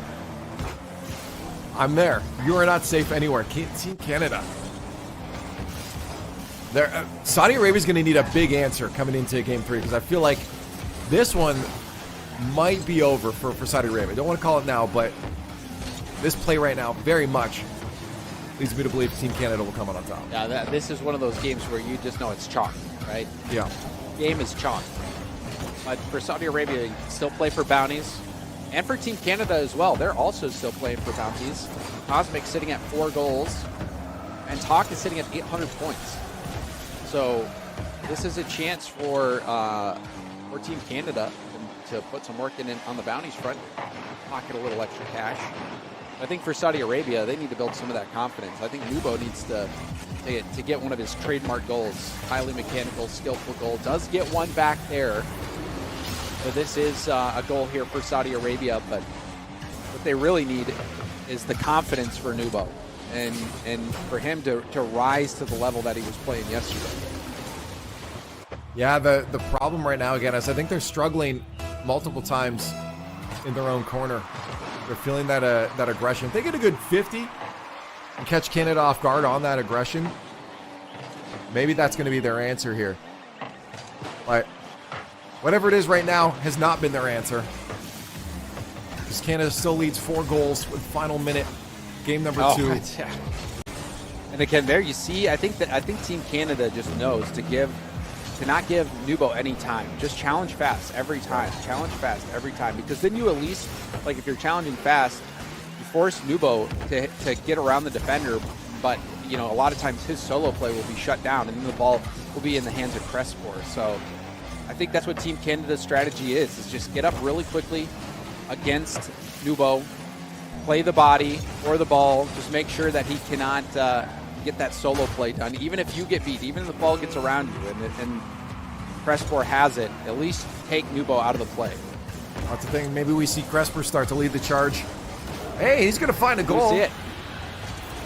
Instead of Nubo, so Nubo can clean stuff up here, but a good 50, or leave, sorry, out to Crespor there. Talk, nowhere to be found. 3 goals down. James, I don't know about 22 seconds and 3 goals, but we've seen a million kickoff goals, so who knows? Not impossible, but improbable. I think for me, I'm just wondering if Talk will be able to get the 1,000 points. He's in the dribble right now. Air dribbles it past. Pick up the corner boost. Put the shot on target. Flip reset pass over to Cosmic. Cosmic scores! There's the bounty! Cosmic completes the score 5 goals in a single game bounty, and Talk is at 985 points. Talk just needs 15 more points. This could be a fake kickoff. Let it be a shot. Talk saves it. Or it could be another goal. And a assist for Talk. Nope. Canada will win it. I also want to talk about the synergy. I mean, that last goal there that got that bounty for Cosmic, you saw that boost from Talk as well to get the pinch. That could have gone disastrous if Cosmic kept driving forward. But the synergy there, just to get a little extra power off of it, real clean from Canada. You can tell that they're working together, excuse me, in ways that can only be called telepathic sometimes. They just know what to do, and their spacing is so good. You're right, they're shutting down the playbook of Saudi Arabia. All in all, they have multiple things that are going well for them right now. It's not just one singular component that Saudi Arabia can fix in one game. This is going to be a long journey for Saudi Arabia. Yeah, and it's the first game loss that Saudi Arabia has experienced. They swept all of yesterday. They looked unstoppable yesterday. Nubo in particular looked insane, and this today he's looked a little mortal. You see how quickly Talk and Cosmic have been challenging in the air, not giving Nubo any time. So you wonder now that the ball is back in Nubo's court, so to speak, how he's going to adjust. How is he going to play? Because he is the heart and soul of the Saudi Arabia team. He needs to be on point and finding ways to pick the defense apart. And right now, Team Canada has had Nubo's number. They've been able to shut down those solo plays. We've seen Crespor score a couple of those opportunities, and maybe that's what it's going to take. Maybe Nubo's just going to have to play the ball around the defense and trust that Crespor can hit those shots in the 1v1 situation. I mean, a little physical play might help. Right now, Team Canada has had incredible positioning. Take them out of the play. Maybe that opens up the space that you need. But it is tied up 1-1 in the series. Best of 5 and a first goal for Team Canada yet again. And this was an all-in situation. Nubo goes for a bump on Talk. Talk dodges it easily. You're seeing players be so good at dodging bumps now, using that switchy save, the in and out, wrap-around mechanic. Dodges the bump attempt, and Crespor can't get back in time. Nubo goes all in now, fake kickoff, but huge block, and now Crespor dives in. Talk beats it by him. Nubo, can he get back in time? Yes, he will be there, but Cosmic, lead blocker, gets the bump on Nubo, and Talk will score again. Yeah, I don't know what the answer is going to be. I talked about, maybe some physical play, but you saw it before they got scored on because Nubo went for that, and now they're trying to dive and be aggressive. Crespor gets caught out of the play. Yeah, Team Canada, I said it's a multi-point approach right now. There are a few things Saudi Arabia needs to do to shut this down. Wow. This would be such a shock if Team Canada takes down Saudi Arabia. We're seeing another opportunity. Cosmic off the pass from Talk. We're getting into tilt territory. And it's also tough because you wonder about the mental. I mean, there's also the idea that Team Canada has the chance to get a trip to FIFAe, whereas, these other two players are already going to be in the area. So yeah, they kind of live in Saudi Arabia. Yeah, so the motivation on that aspect a little bit less. Obviously, the prize pool's nice, but the ticket is maybe a car ride as opposed to You're a flight. Yeah, that I just think overall right now we're just seeing two kids playing a game they know how to instinctively play. And the crazy thing is, as well, Leaf, is that this Canada team wasn't even the number 1 seed out of the last group. I think many people would agree that Group B looked like the stacked group with Saudi Arabia and France both in there. Canada, the USA was the number 1 seed. Canada the number 2 seed. And who knows? I mean, here's the thing. Team Canada lost to Brazil and then won again to get that 2nd seed. So maybe it was just an off first series for them. Had they won that, who knows how it would have gone, but the 4th goal for Canada. Oh, baby. What a slap from Cosmic here. And Talk zones Crespor out. Doesn't let Crespor get that corner boost. Crespor was kind of out of position because he wanted to go for the corner boost. Ended up having to turn around and take on Cosmic in that shooting opportunity with nothing in the tank. Such a fantastic play. Well, another prediction has a chance of being completely wrong now, as Saudi Arabia at the beginning of the day felt like maybe the favorites to win the whole tournament. And that dream is quickly diminishing. Oh, wow. This is unthinkable. This is unthinkable right now. Nubo is sitting at 68 points. Pressport, 96 points. Cosmic, 527 points. Hawk, 372. It feels like Saudi Arabia can't get possession. They can't get boost. They're not having shots. And then you see the plays. Nubo was trying to land bumps, wasn't landing the bumps. Nubo getting bumped himself. Everything is going wrong for Saudi Arabia. Talk lead blocker play ends up turning off, but Saudi Arabia needs something. Well, that's the boost. You even saw just a moment ago on that pinch corner play there.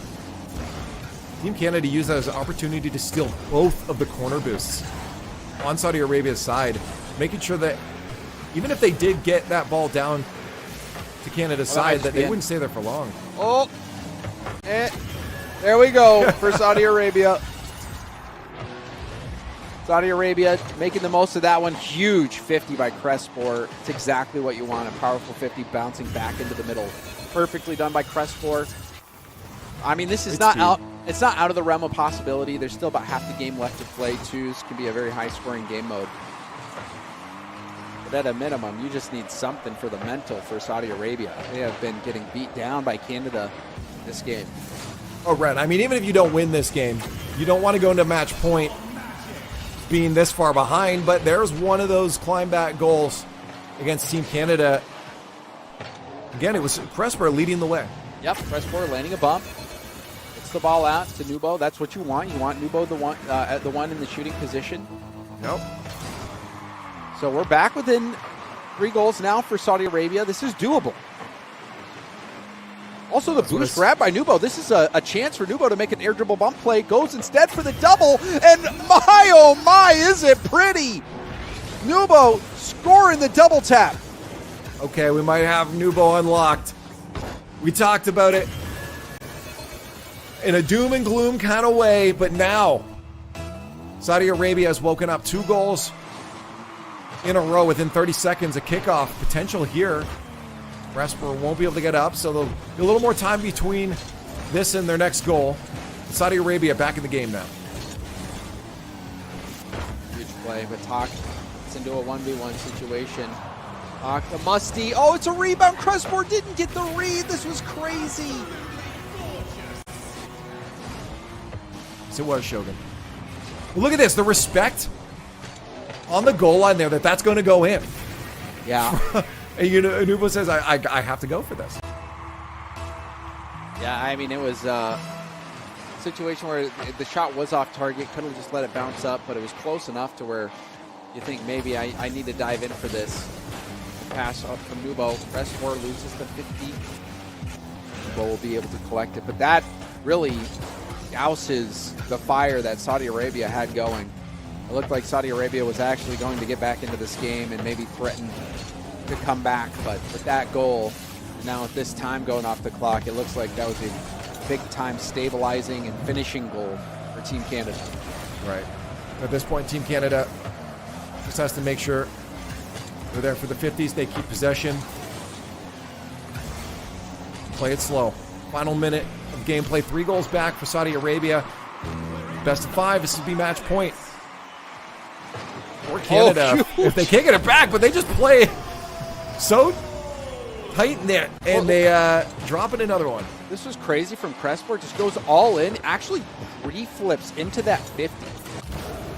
He read that play so well. Just knew that we have to get a goal here. I think this play is going to develop this way. I'm going to lock in. I'm going to commit to this line and just hope that my read is right. And it was good.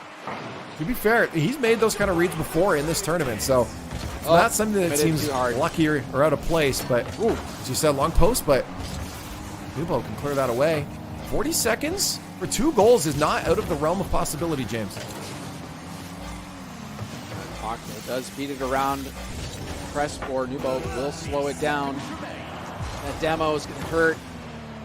Precious time being milked off the clock. 50 out center. Crespor to the corner. Going to pop most favorable for him, but he'll still be able to get possession out of it.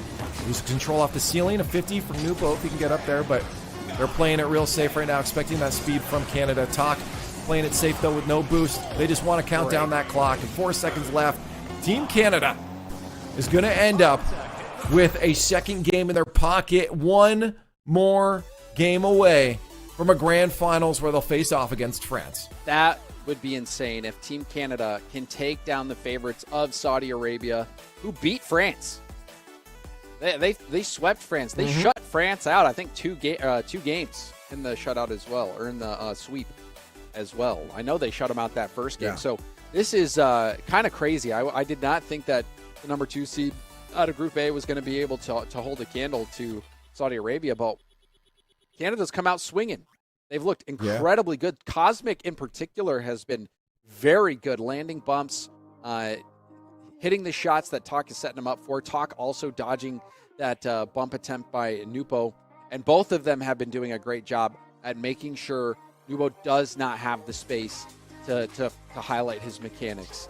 They're forcing a lot of pressure on Crespor and also minimizing the effectiveness of Nubo, who's still yet to use that creativity that we saw yesterday to help get Saudi Arabia past the finish line. And now there's no more lives for Saudi Arabia. It is now or never.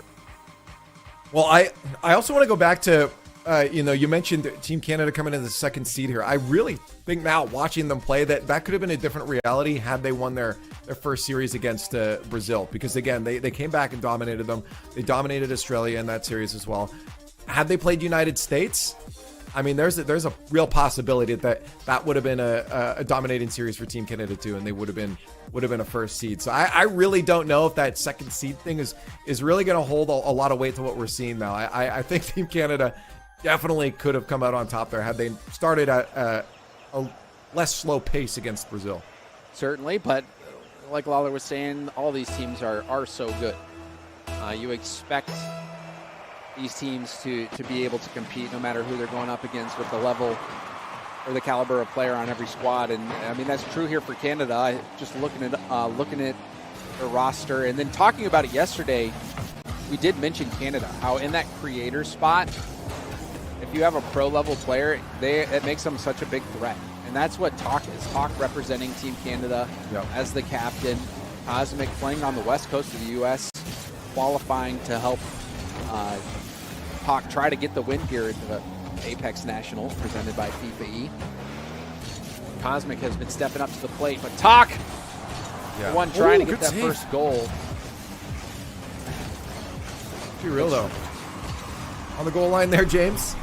To have that kind of presence of mind with a threatening shot like that, Saudi Arabia is staying locked in. They're not giving up yet, despite the fact that it seems like odds are against them. Team Canada a chance to move on to play France in the grand finals.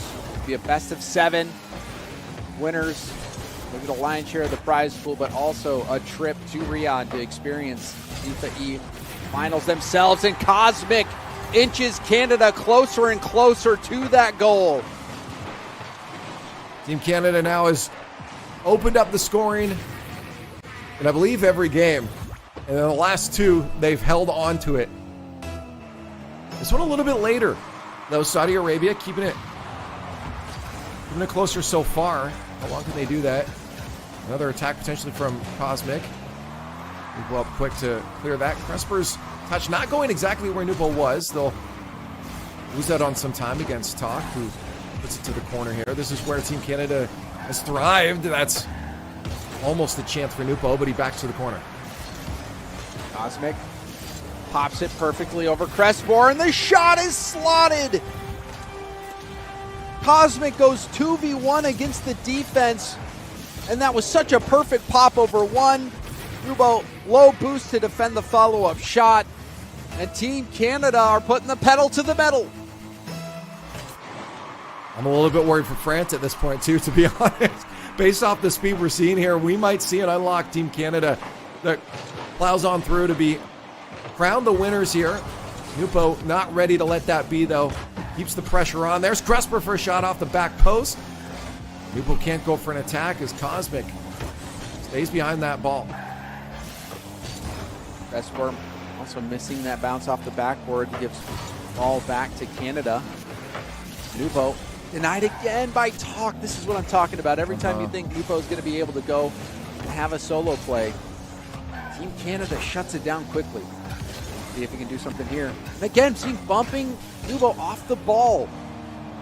Oh my goodness, the drop down shot almost connects for Team Canada, and that's a rip right into the net. Nubo able to get it around the defense this time. They pinpoint accurate power shot. Yeah, Cosmic just a little low on boost. Can't get back in time. Pushed up a little bit far. I think that's only twice now we've seen him in a position where he miscalculated how far up the field Kickoff. he could be. Talk with a pop. Has a lot of space to take a shot.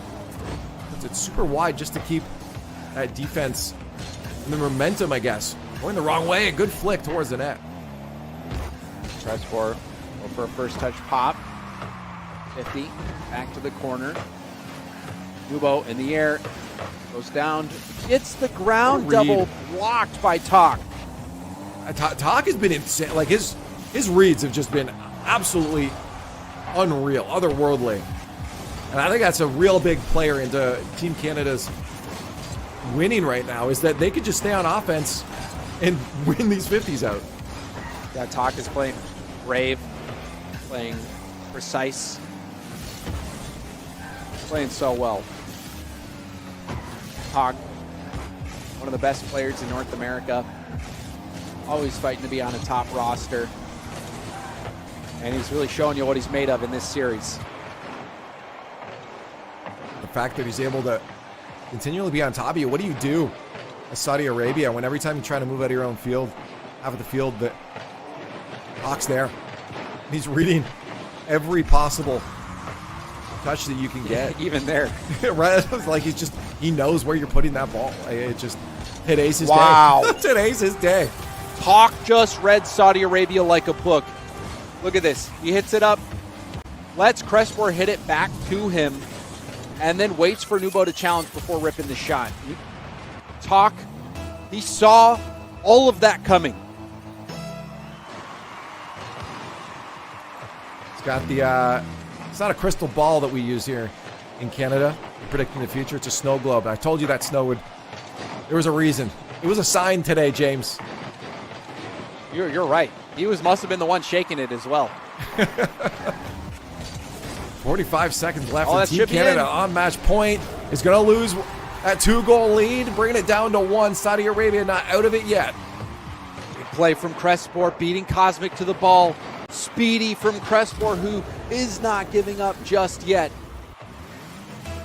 Saudi Arabia needs some help, though. 41 seconds left. Down by 1. Here's for Hawk Team just Canada. plays to the corner. Saudi Arabia keeps it out. 30 seconds left. Cosmic denying the corner boost from Nubo. 50 lob up high. Talk. Reset. Bails out of the play. Would rather deny the boost and play defense. Has been a big part of their playbook is going for those corner boosts, and it's been working out for them. Can't defend when you ain't got no boost to defend with, but Cosmic almost getting caught out again. It might still be too late. Nubo with the ball. Crespor's too Can't close. get it in. And Crespor keeps it in. Nubo with the 50, but it's on the ground. And Team Canada to the grand finals against France. Team Canada upset Saudi Arabia and will move on to the grand finals where France is waiting. I do not believe my eyes. James? Wow. I do. I do. Oh my goodness. I did not think Saudi Arabia was going to lose. I did not think they were going to lose. I mean, I wouldn't have been surprised if they didn't drop a game, let alone a series. But Based on what Team we saw Canada has yesterday, done it. absolutely. Yeah. Wow. No, I think that's a fair prediction to make, but we're seeing, I guess, those holes. I mean, we saw it. Crespor playing real good, but today, Cosmic and Talk, where Talk's reads, unbelievable. Yes. Yeah, Talk and was out of this world. The fact that every single time, they even, not just Crespor, even Nupo made a touch. Talk was there and ready to shut that down. And you just can't do anything when that's happening. And especially in twos. In threes, maybe one player playing really good doesn't make that big difference. But in twos, You just get past the one. Now it's a 1v1. If you're already playing good, it's done. It's GG. That was MVP performance from Talk. Cosmic was also playing really well. I think for a majority of that series, just the team play from Team Canada was there. They did such a good job at shutting down Nubo, just playing as fast as they can, not giving. I think France, the mistake they made was just giving him the space, trying to stop the shot, trying to turtle up, and giving him that room to develop the attack. Canada didn't do that at all. They said, what we're going to do is attack you as fast as we can. We're going to trust our reads, and we're just going to try to limit your opportunities. We're not going to try to stop your shots. We're going to try to prevent them from even happening. And that worked out perfectly for Team Canada. Well, that was the big part of it. You saw on multiple occasions the fact that Team Canada prioritized going for boosts over a play on the net on offense. They didn't go straight from the corner to a shot. They went to the corner, kept the ball high, grabbed the boost, and then went for a shot. So it was a heads-up play, and I'm a little bit worried, James, for France coming into this grand finals. I mean, we'll see. They've been not the perfect play. Maybe they're heating up and will be good, but there's only one way to find out, and that's to play the series. We head into the grand finals in a few moments for the Apex Nationals. We'll see you in just a few moments as these two Titans head into a best of 7. We find out our winner. We'll see you in just a few moments after this break.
Another week or will be not.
it while it's hot.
Hey everybody, welcome back to the Apex Nationals presented by FIFAe. Lawler and Lethamyr reacting to what was yet another insane game. I mean, let's say it like it is, Lethamyr. Both the low seeds beating the high seeds to make it to the grand final. None of us expected that after an undefeated performance yesterday from Saudi. But it is Canada getting into a groove despite the high ping to close it out strong. Yeah, I mean, I don't think anyone expected the Saudi to drop to Canada, but I will say Cosmic looked fantastic. Talk was consistent with his mechs today, and we said their peak was really high. So they pulled it out today. Can they pull it out for a second series against France? That's the question. France looks a little bit faster overall, but you know, Nubo and Cresper looked controlled yesterday. I watched back a couple of the games. They just dominated. And but I will say France looks pretty good. They had a bit of a showing against USA earlier today. Will they be able to keep up that steam that they had going into this series? I don't know. I don't know how much experience that Talk has against these players. I know a couple times they've come across during the 1v1s for Raleigh. I don't know. I don't know if they could take them down, but they were one of the favorites for the tournament, France. So Canada coming in as an underdog here, but underdog stories happen. And I mean, like I said, I'm kind of selfishly rooting for them considering I'm Canadian. So we'll have to see what they do. Yeah, I think it's been pretty crazy across the board. And on top of that, a little bit of extra money being earned. We want to take a look at the bounties. A couple things of note. First and foremost, grand finals, a best of 7. A little bit extra time to make sure that these teams can earn these. But as you guys can see, the flags that have been lit up and highlighted shows the bounties that have been completed. So for Canada, 5 goals in a game. They were just shy by 15 points to get the 1,000-point game to unlock an additional cash prize. Nobody going demo hunting just yet. Nobody scoring that triple flip reset, even though Talk almost had one day one. And no psycho attempts for a goal just yet. We'll see. The reason we had a couple games that were like 4 to 5. Games have been too close, man. Demos. It's been way too close for competition.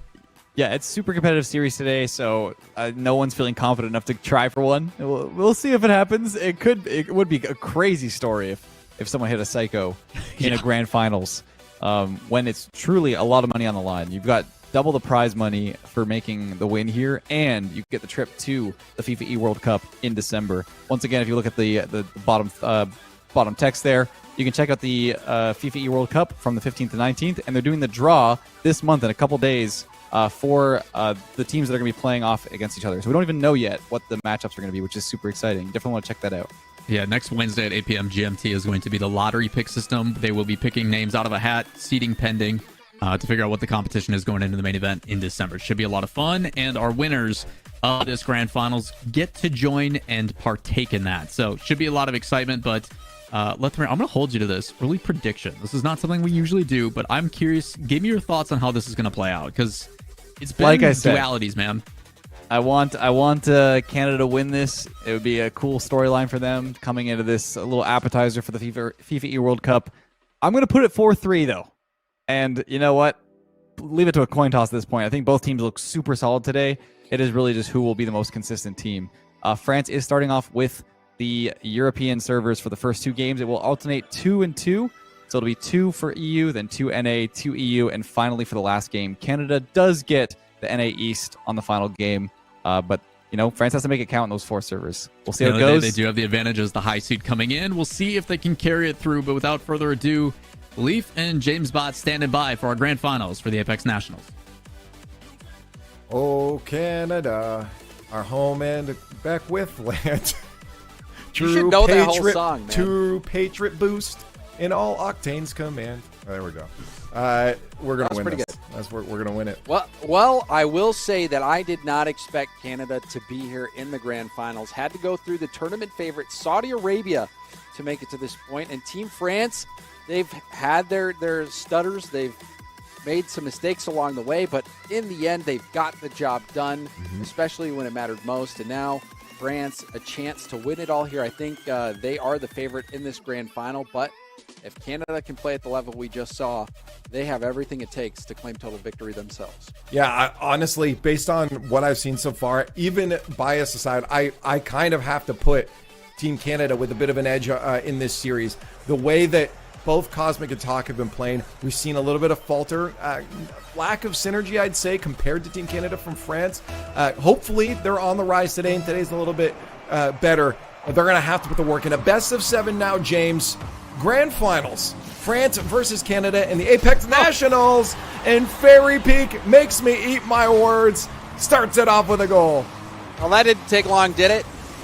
Not Hawk at tries all. to challenge off the ceiling, ends up getting dunked straight into his own net.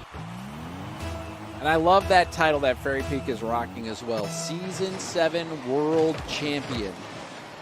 Fairy Peak, one of the greatest Rocket League players of all time, and Moxie is supporting him. Moxie will get the goal as well, so 2 goals in a matter of 11 seconds for Team France. This is the dream start. I mean, they took Team Canada's playbook and said, just go, go, go. Right off the bat, 10 seconds in. Team France making a statement to Team Canada, but it's a long journey. It's not just 3 anymore, it's 4 you got to win. And a lot of goals in between that, 2s. A hectic match. Cosmic gonna have a tough time with the low boost, but somehow makes it look easy, slicing and dicing France's defense to pieces. Goodbye, Moxie. You're out of here. He thinks he's going to go around the backside. A little wave dash pop puts it back to short side. Team Canada on the board. Filthy from Cosmic, who I was just remarking on how his ping puts him at such a disadvantage. 148 ping. Hawk at 100. Fairy Peak at 16. Moxie at 24. So for Cosmic to pull off that play, wave dash cut, popping right over Moxie on such high ping is pretty darn impressive. See if that continues to play out here. One thing Hawk's been doing so well at, and he does right there, are his reads. A great 50 over top of that France player to get the ball back into the blue end. But it doesn't last for long. France with a quick answer. Tries to catch the midfield, but they get caught out instead, and Talk sends that one flying. We're all tied up, James. Yeah, and you can see Moxie was pre-flipping, ended up hitting that ball right into Talk, recognized immediately that he was in trouble. Cosmic threatens the bump, but Moxie, after giving up the ball to Talk with all that boost, or Talk, who had all the boost rather, knew it was going to be a tough situation, and Talk converts, ties things up for Team Canada, but now we see Moxie in an isolation play. And Talk again, shutting it down. Cosmic clear at the other end with no boost. Fairy Peak can only hope to get a good 50 in the corner. He buys a little bit of time for Moxie. Now boost of his own, he can clear back to midfield. Canada almost having a chance to put themselves up on the scoreboard and grab the lead. France are no slouches. They keep Canada at bay.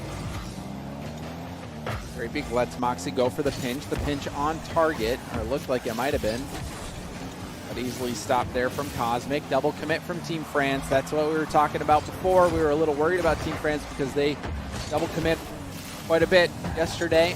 It seemed like they were always on the same page, but they still got the results. But against a team as good as Team Canada, I don't think you can make as many mistakes. They absolutely cannot. They can't find an opening right now. Team Canada's doing a good job of holding on to the defensive half there without allowing France to get too aggressive into their corners. And Team Canada's been managing to keep their boost levels up while on defense that has allowed them to stay around that midfield, and they're putting a threat on themselves almost. Beautiful That'd read been off the side. That would have been something else. Talk read that double. Moxie up. Gets it to open space. Gives Fairy a chance to work. It's a good 50, and Fairy will power this ball through. France again with the lead. Just a great 50 from Fairy Peak. Taking one out of Talk's Got to see that one from the nosebleed section. Yeah. That was the France, flag.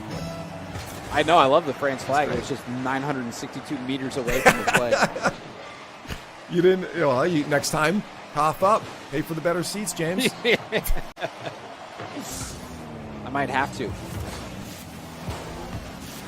Fairy Peak off the ceiling. Ground double. Doesn't make contact on the ground double. Talk will be first to it. Now Fairy Peak has to get back. Talk. Reset. The demo from Cosmic, but the ball gets hit out to the corner. And Team Canada is not able to convert. Yeah. Fairy Peak trying to keep that one alive. Cosmic keeps it away. Talk now has a bit of space here. Plays it low, but gets beaten out by Moxie.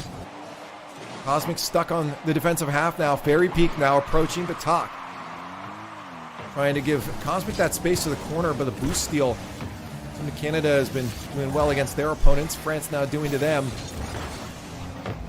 And they're having trouble staying on the offensive half as a result. Fairy Peak going to take matters into his own hands. Ball leaks out to Moxie. Cosmic beat to that ball, but will be upfield. Talk. Ground double to Cosmic. Cosmic contested by Fairy. Moxie gets it by Cosmic as well. Will chase this ball down. Goes for a bump, but Talk dodges it. That's great. Now he's just got one to beat. Fairy Peak gonna get the flip reset. Goes for the bump instead. Whoa. Fairy Peak plays it high. The ball gets played out to center. Talk will get back to it. They need to get a goal though. 40 seconds left, and they're down one. Canada coming so close to converting. Demo Fairy will be able to respawn and get boost here. Oh, that shot banging off the bar. Team France barely surviving.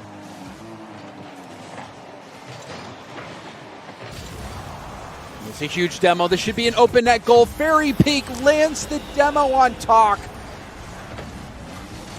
Yeah. This is going to be probably game number 1 to France. There's still kickoffs that can change it around if Team Canada can get one right now. They'll stay in the game. They'll play Kickoff. faked out to Talk. He'll get the shot, and that's just wide. Cosmic power drift. Can't get that one towards the net, and Fairy Peak can keep it away. The aggression's there. A demo in. There's actually still a chance here. Cosmic just has Moxie. Flick over one. Talk tries to get Fairy Peak out of the way. The ball is still up in the air, but Cosmic lost control of it. And unfortunately for Team Canada, I mean, despite that, they can't get 2 goals in that amount of time. Do go to game 2 being down 1. And all around, a nice performance there from Fairy Peak. Fairy Peak, 814 points, scoring 3 goals on that one. And then also landing that key demo to open up the opportunity to get that insurance goal. I think Fairy Peak, to me, was the standout player for Team France in that first game. Canada hanging in there. They were right with. I mean, you saw the dribble play from Cosmic where he sliced and diced the defense. Beautiful wave dash cut, beating Moxie to the ball. But overall, France, good defense, good offense, all around good play. But Fairy Peak stood above for me. He was head and shoulders above everyone in the lobby. And that was the player I wanted to see step up. That was I think he didn't show up as much yesterday. But he started today with a good start. It was Moxie that was kind of taking a bit of that backseat, and it's good to see Fairy Peak continue that on. But the pace was huge. They knew, maybe they were watching, but they knew going against Team Canada, they would not be able to slow down. They could not sit back and just go for saves. They have to be aggressive. They've done exactly that, making sure that Team Canada now does not have control of this series in terms of the pacing. It will be Team Canada having to try to steal that back, though. They've been struggling, I think, trying to get out of their own end and staying on offense. Due to just a lot of those boost steals. So if they can get control of those defensive boosts, they might have a little better time on offense. See how Team Canada fares here. It's a good kickoff for Team Canada. Not going to go for an air dribble. Oh, no, it's trying to go for a flip reset there. Now there's a bump on Moxie. Moxie can't get the challenge. Good start from Team Canada, who make things work. No, I love the play on the way out. Heads up from Talk. You got to do that. Can't play the ball, play the body. Opens up just enough space. Moxie almost got back to it, but just enough space for Cosmic to put it away for Team Canada. Fairy puts back, and Fairy, love this from him. The killer instinct, a great ones player in his time as well. Recognizes, I don't need that boost. I'm going to quickly cut. The net's open. Go for a shot. Equalize. And just look ahead. Beautiful stuff there from Fairy Peak. He continues to play really well for Team France. Fairy Peak was wanting to get a piece of that, but he opts for the boost instead. Hoping Cosmic would make a mistake. He doesn't quite there, but Tox doesn't get the 50 that he wants. And a great 50. 2 in a row from Fairy Peak, and Moxie just has to clean it up. Yeah, back-to-back insane 50s. Fairy Peak makes that ball didn't even move. Huge from Fairy Peak. I love the level that he's bringing out today. We didn't see this yesterday from Fairy Peak. He is playing lights out Rocket League right now. That's a hard hit across field there. Cosmic's going to be able to pick it up, and a quick flick as well. Secures a second goal for Team Canada. Huge lob. Fairy Peak last back. And that first touch was so good from Cosmic to catch that ball, get that little bit of separation that allows him to take the shot. And on high ping as well. One more game. Oh, the 50s Clean from up, though. Team France are insane. And the trust for the 50s, too. Not only do you have to get these 50s, your teammates got to be there for the cleanup. And Fairy Peak was on point for that.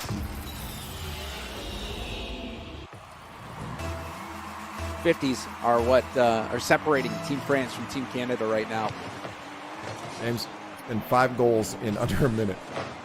Yeah, we are seeing a high-scoring game.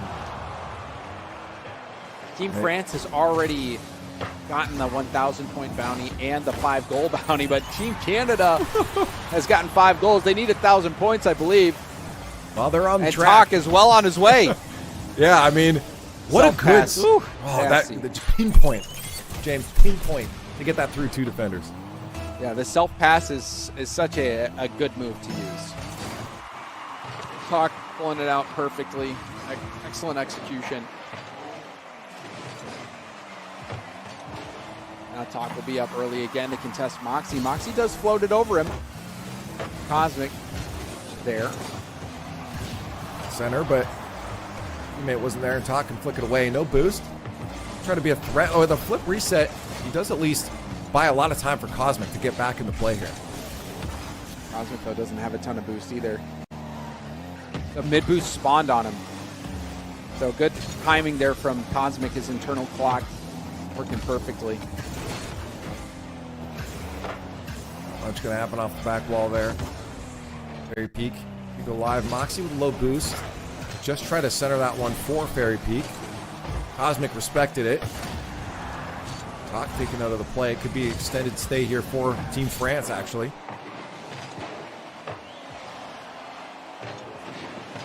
And there's a shot on target. No, looked like it might have been just a little bit off, but Talk will still collect the ball. It bounces off the ceiling. He read the bounce off the ceiling. Those a lot of times are tough to read.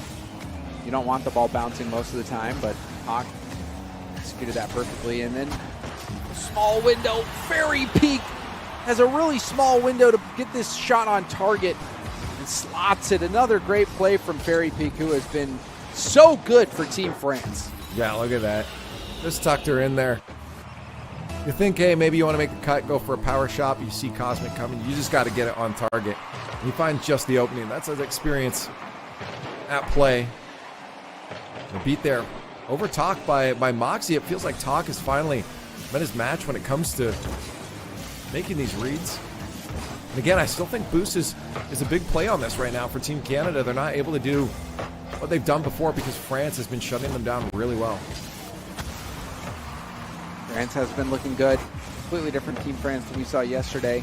I feel like Moxie's just given Fairy Peak a lot more space to work with. Before they were kind of tripping over each other, double committing for balls, but now Moxie is really giving Fairy Peak the space to do what he wants to do, and Fairy Peak also is making the most of that space. That's a good point to bring up too. You know, Moxie comes in as an extremely strong ones player. Sometimes it's easy to forget the habits that have to change coming in when you got a teammate. Give them space. So I like to see the adjustments. A little bit of pressure here from Team Canada.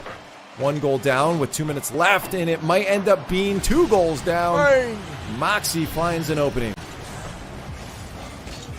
Big bang there. It was off target, but still got the defense to go. Cosmic committed to the save on no boost. Left him out of position to follow up the second save attempt. And Canada was looking to even the series up with a win of their own in this best of 7, but chance is starting to fade away. Still time. They have been kept on the ropes against Team France. They're looking real good. Team France is. And Canada needs that boost. Get out, get those plays. Maybe a chance here You can keep that pressure on. They're not afraid to play the corner.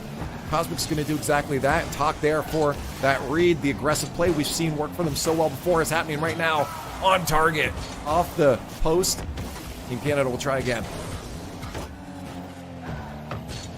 Approaching the final minute of gameplay in Game 2. France in firm control. Making the most of that server advantage before the switch. Just need to finish this game off cleanly. One more goal would be icing on top, and that one off the post. Barry Pete can't score it on the rebound, but this is still going to be a lot of time off the clock for Canada. Moxie launches that one in. This game locked in for Team France. Yeah, very likely. Unless a miracle happens. You said it too. The big thing right now is that France wants to win these dominatingly because the server advantage doesn't last forever. And if Team Canada feels like they've got confidence when they're down, it's going to spell trouble when they're up. And they do get one back quickly off kickoff. So this is how you're going to have to come back if your Team Canada is get a couple kickoff goals and you're right back in it. Well, there's one down. It's likely going to require another one, though. If they want to have any shot. Go for a fake kickoff. All in the hands of Talk. Can Talk do what he needs to from the corner? Full tank of boost contested. Cosmic had to hit the brakes a little bit, and the play fizzles out for Team Canada. Yeah, we had to know Moxie was going to be up for that. No way they're going to give Talk any space. Take a shot on net. Another one's going to roll it off of 50, and Team France saying, no. We said this one. Yeah. This one was ours. Moxie just stays high, predicts the high touch from Talk there. Read him like a book, and that is certainly going to be the dagger there, Leafex. Yeah. No, there's no chance you're getting it back, even with a kickoff. I mean, there's a chance, but it's like 0.02%. Something real low. And they'll have to look till the next series, or the next game, in the series, where they've got the advantage. I'm not counting Canada out yet. I definitely think... In this game? No, in this game, yeah. No, in the series. I was going to say, they have 4 seconds left, man. The fastest time I've seen a goal scored is 1 second. So it's theoretically possible. It's not going to happen in this one. That's great. I know, but I'm with you. I think Team Canada, we'll find out a lot about them in this next game, Right, because the way that this format works with the Apex Nationals presented by FIFAe being a global tournament, we have players from all over the world. Yeah, so we're going to do server swaps. So the higher seeded team going into the tournament gets the server advantage, and that would be Team France, who had the higher seed coming in to the tournament. And then also we did get a bounty from Moxie, we got 5 goals from Moxie. He almost got it earlier a few times, I think, and he had that one that was 0 seconds on the goal line to get him his 5th goal, but he's finally nailed it now against Team Canada. So an extra bit of change on the side of Team France now. Yeah, but like we were saying, here we go. This is the graphic for the bounty. So Canada and USA have 5 goals. Now France also will be included in that 5 goal bounty. And then you see, we haven't really seen any exterminations, triple flip resets, or psychos yet, though, Leaf. Well, I mean, I think the psycho should be worth like $10,000 because it's like it's not gonna happen. It's just not gonna happen. Prize pool home.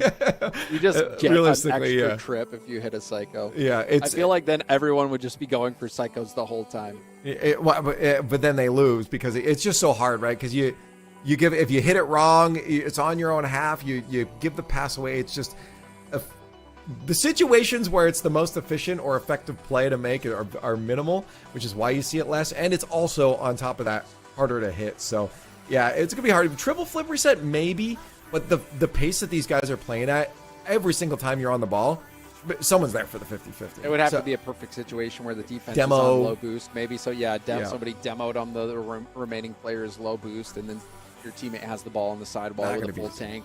It's possible. We might see it. There, this is a best of 7, but I started talking about the fact that the tournament's global. We're dealing with server swaps. Well, the way it works is So France has the higher seed. They will, if it goes to Game 7, they will have 4 games on the European servers as opposed to Canada, who will only get 3 games on NA servers. Well, this is the first time that we're going to be playing on U.S. servers. So this is, I think, U.S. East will be the server, which is an advantage for Team Canada. This is essentially a must-win game. Like these games where Team Canada is playing on their home turf in terms of the servers, must win. To be fair, we also did see Team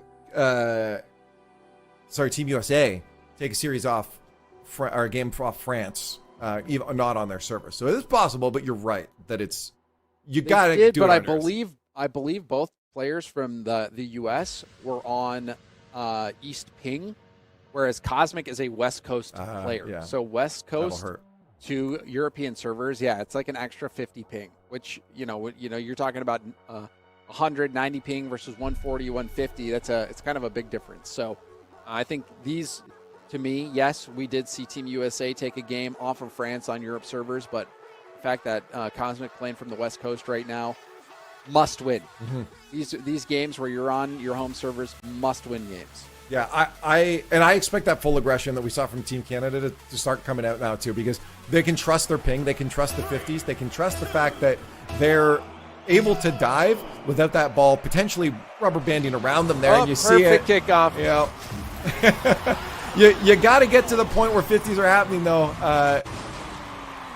They both go for a fake kickoff there, but the Spanish kickoff was perfectly executed. It looked like the one player just peeled off, like they were going to go for just a standard fake. But the Spanish, the addition of going for the demo right away on the last player, ripping the immediate shot, that proved to be the better strategy.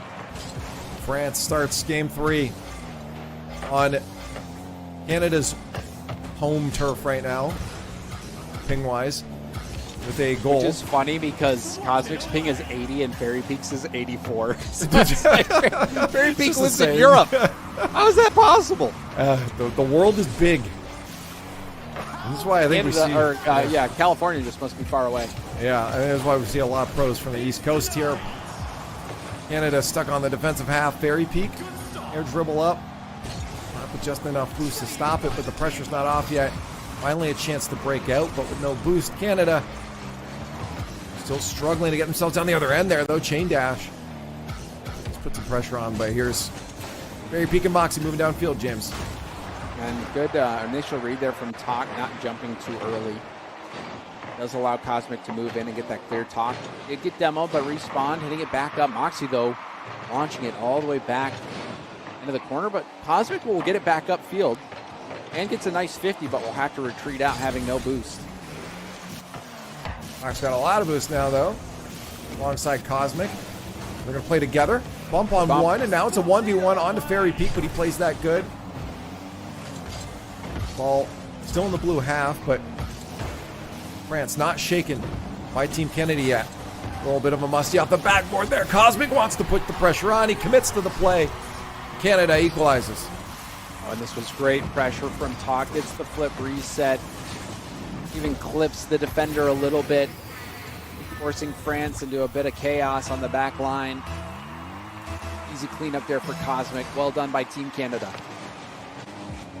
And that's that aggression, the commit there from Cosmic. If that 50 goes wrong, it'd be the other way, but they trust it. They trust their plays right now. Get that up. We might have a lead for Team Canada. France. Wow. Turns that one around real quick. Moxie recognizing the opportunity. Cosmic's trying to hit this safely to the corner. He thinks he does enough. But Moxie says, well, I can just take this shot. I got the angle. And Cosmic, jaw dropping a little bit, thinking like, that's crazy. Moxie just rips the shot. Yeah. Good stuff from Moxie. Good awareness. I mean, just knowing that play is likely coming.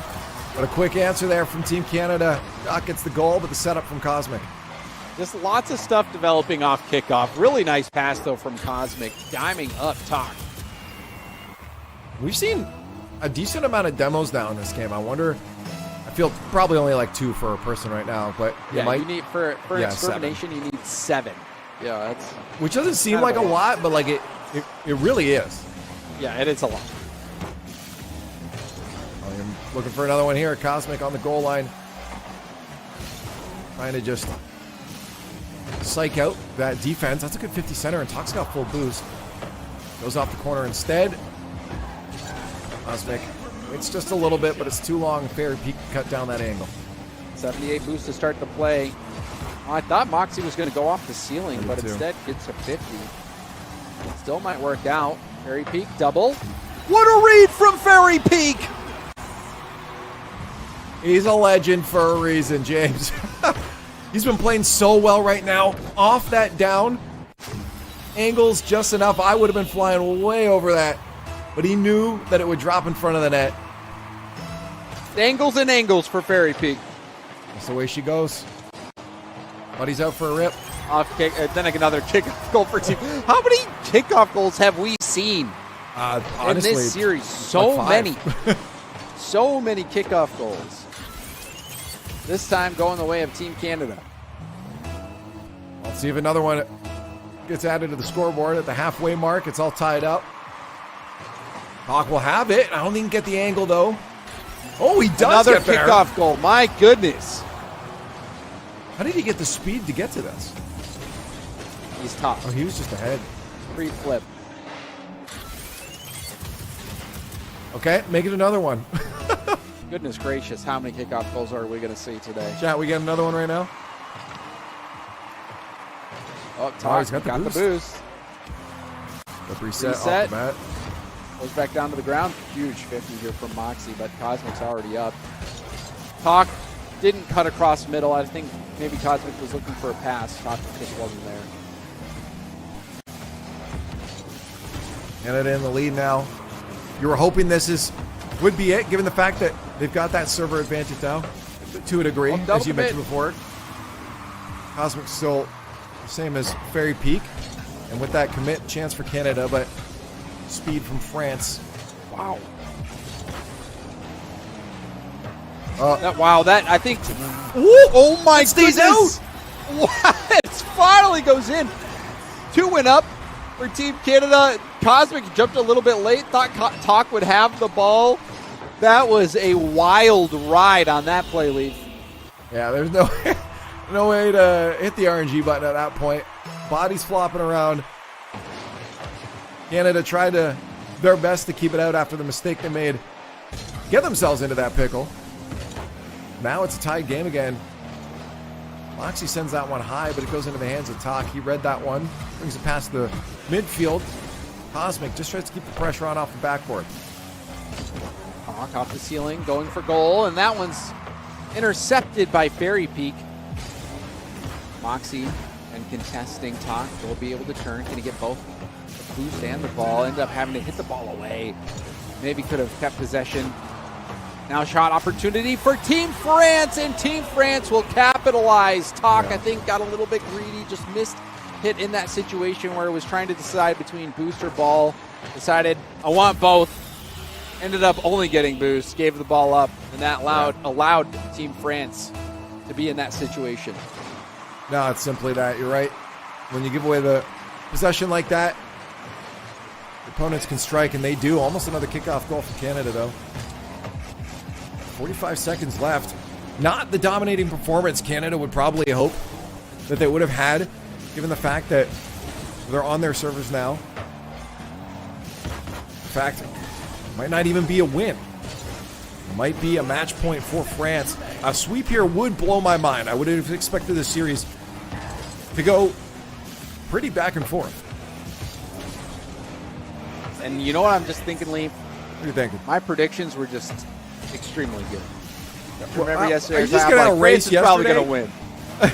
Well, I mean, I predicted France was going to make it out. It was going to be, France probably winning.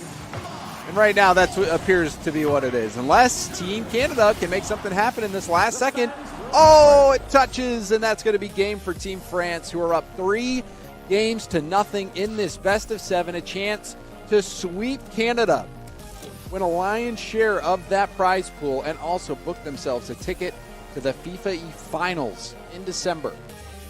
Yeah, this will be huge. I mean, even for the story for Moxie alone, the fact that He finally gets ones, the thing he's been practicing for years and years in the RLCS World Championships. Makes it to that grand finals on the world stage. Now gets to head out to FIFAe if he wins this. It'd be a great year for Moxie, and overall a wonderful story. Of course, you know, we're not going to count out Team Canada yet. It can still happen, but it does feel like France might have their number. Everything Team Canada was trying to do before isn't working because they have been suffocated in so many different scenarios. And then a couple missteps here and there, but France looking real good. Wouldn't be surprised now at this point that this is a sweep and France takes this. I'm hoping it's not, though. We'll see. I mean, this game ended up being quite close. Team Canada, though, scoring a lot of goals off kickoff. So I think if Team France can kind of figure it out off the kickoff, it might be done for Team Canada. You know, and Team France is finally hitting their rhythm. We did see one double commit play from Team France in that last game that really stood out. But overall, they've cleaned it up. They've been looking unstoppable. And now they are one game away from sweeping Team Canada here at the Apex Nationals presented by FIFAe. An early start for Team Canada, hoping to utilize that kickoff magic that they have. It is shut down. In the corner, though, this is where Team Canada has thrived before. They are not afraid to play it rough, get a scrum going in the corner. It doesn't turn into anything goal-wise for Team Canada. And France down into the orange half. This could be a chance. Moxie finds back in the net. They're going to open up game number 4. A hot start for Team France in the home stretch. Very Peak, the cut, the pass. Beats by Talk. Moxie is there, trusting that Very Peak was going to be able to 50 that ball or do something to get it out into the middle. There's that kickoff. You're talking about France needing to find an answer. So far, they've been able to subdue Canada's magic on the kickoffs. Here they are on a regular attack. Boost steals come in. This is something that worked for them against Saudi Arabia.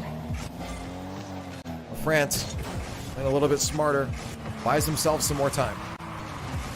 Moxie going to hover behind the ball to get a 50. Fairy Peak doesn't have much boost. Will still launch a shot, and it's good! Fairy Peak on low boost snipes the corner, and France are up by 2. Yeah, what a shot. There are multiple times he's done this now. Just finds the exact angle that the defender's not going to be able to get back to. Precision shot. Well, that's why Fairy Peak's the legend that he is. Hawk plays for boost instead. Gives it to Moxie, knowing that Moxie will just have to pop that back to him. Now Canada can try to walk out with possession. Hawk no boost. Hands it to Cosmic, who does. And they lose possession again. France shutting everything down at that midline. High speed 50, but now Talk airborne, his chance to make a play happen. The flip reset, pristine! Top bins! Talk getting Canada back into the game. Oh, that was a great shot. The delay was just enough to get the defender in the air. Fairy Peak has to bite. And that's when Talk can strike. Kick off. Here for Team Canada. Goes back to their side, but not enough. Talk dodges the bump. Pops that one high for Cosmic. He backflips it and gets the ball so high. Nice save there from Talk. Ooh, that's still dangerous, though. Off the backboard, Moxie puts it where he knows Talk has no boost. Fairy Peak can come in for the strike, but it's pushed away by Cosmic down the other end. 50-50. Back into the corner. Talk tries to center that one again, but a little too much power. And Cosmic isn't going to be able to put that to the back of the net, but they got the boost steal. Hands it off to Talk. They'll play the 50 off Fairy Peak. Cosmic with just enough boost to center that back to the net there. Saved on the goal line by Moxie. Pressure's not over yet, though. Shot. Team Canada scores. The pressure from Team Canada was overwhelming. You can see Moxie doing everything he can just to keep that ball out of net. The clear goes to Talk, who then is able to pass it right over to Cosmic. Team Canada, their hearts are still in it. Ooh, Talk recognizing he's not going to get that boost, backs off. Cosmic was hoping that was another chance for them for a kickoff goal. France is going to let him waste a lot of boost here. Moxie just plays for the easy win. Puts it into the corner. Fairy Peak can't do the same, though. Now it's Moxie on a 2v1, and this might be a win there for Team Canada. Cosmic to the center. Talk takes the lead. Big win in the corner here from Cosmic. Gets the 50. Talk immediately goes near post. Recognizes that Cosmic can hit him up. Team Canada now have the lead. This could be their foothold in the series, and we have seen reverse sweeps happen before. It's a long road ahead of Team Canada, but not an impossible one. Letting Team France approach them, but that was a mistake for Team Canada. France capitalizes. Give and go nuts. Moxie to Fairy to Moxie to the goal. Well, if you're looking for your top 5 plays, that's going to be one of them. That was a clean 1-2 punch to equalize against Team Canada. And on match point, the ice is real for France. Talk to the air. Flip reset to get it just past that last one. And he's going to find the opening. No respect from that defense. Yeah, caught the defense sleeping a little bit. No, it's Fairy Peak was also being harassed a little bit. He didn't get bumped, but he had to jump. He couldn't just stay grounded. Otherwise, he would have been demoed. So I think that did play a factor in the goal. Fairy Peak couldn't have just sat there. And this should be another goal here for Team Canada. It is. Wide open net, off kickoff. The kickoff goals coming to help Canada at a big time. Well, Canada's found a bit of their footing. You saw it too. I think one thing I was looking for is for them to find a little bit fuller tanks when they're moving on to offense. I feel like they've fizzled out quite a bit. France done a good job of keeping them at bay, boost-wise. And now that we've seen them hunting down and playing for those larger corner boosts, we've seen them have a little bit more threat. The problem is server advantage is not going to be on their side for much longer here. And a single win does not win you the series. True, it's a long haul they got ahead of them. Also, I wouldn't count Team France out just yet. Only 2-goal lead here for Team Canada. This is a nice demo. Oh. Team France barely hanging on. Moxie has that ball go out ahead of him, and Cosmic lands a demo. 1v1, Talk, reset, goes for the musty, gets it past the defense. Yeah, it might be a time, James, that you can count France out. A good little flip, musty. Put that one away. A good amount of power. Fairy can't stop it. Minute left. Unless a kickoff goal comes here for France. And Canada might finally have one on the board, but it's a reverse sweep that they'll be looking for in this series.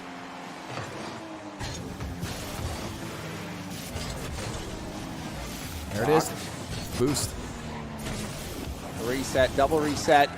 And there's the goal. Was that a triple? My camera changed angles. I think it was just a double. 1, 2, 3. That's a triple reset. Triple reset from Talk. Triple reset from Talk. He gets the bounty. I love it. We didn't expect to see that. That's harder to do.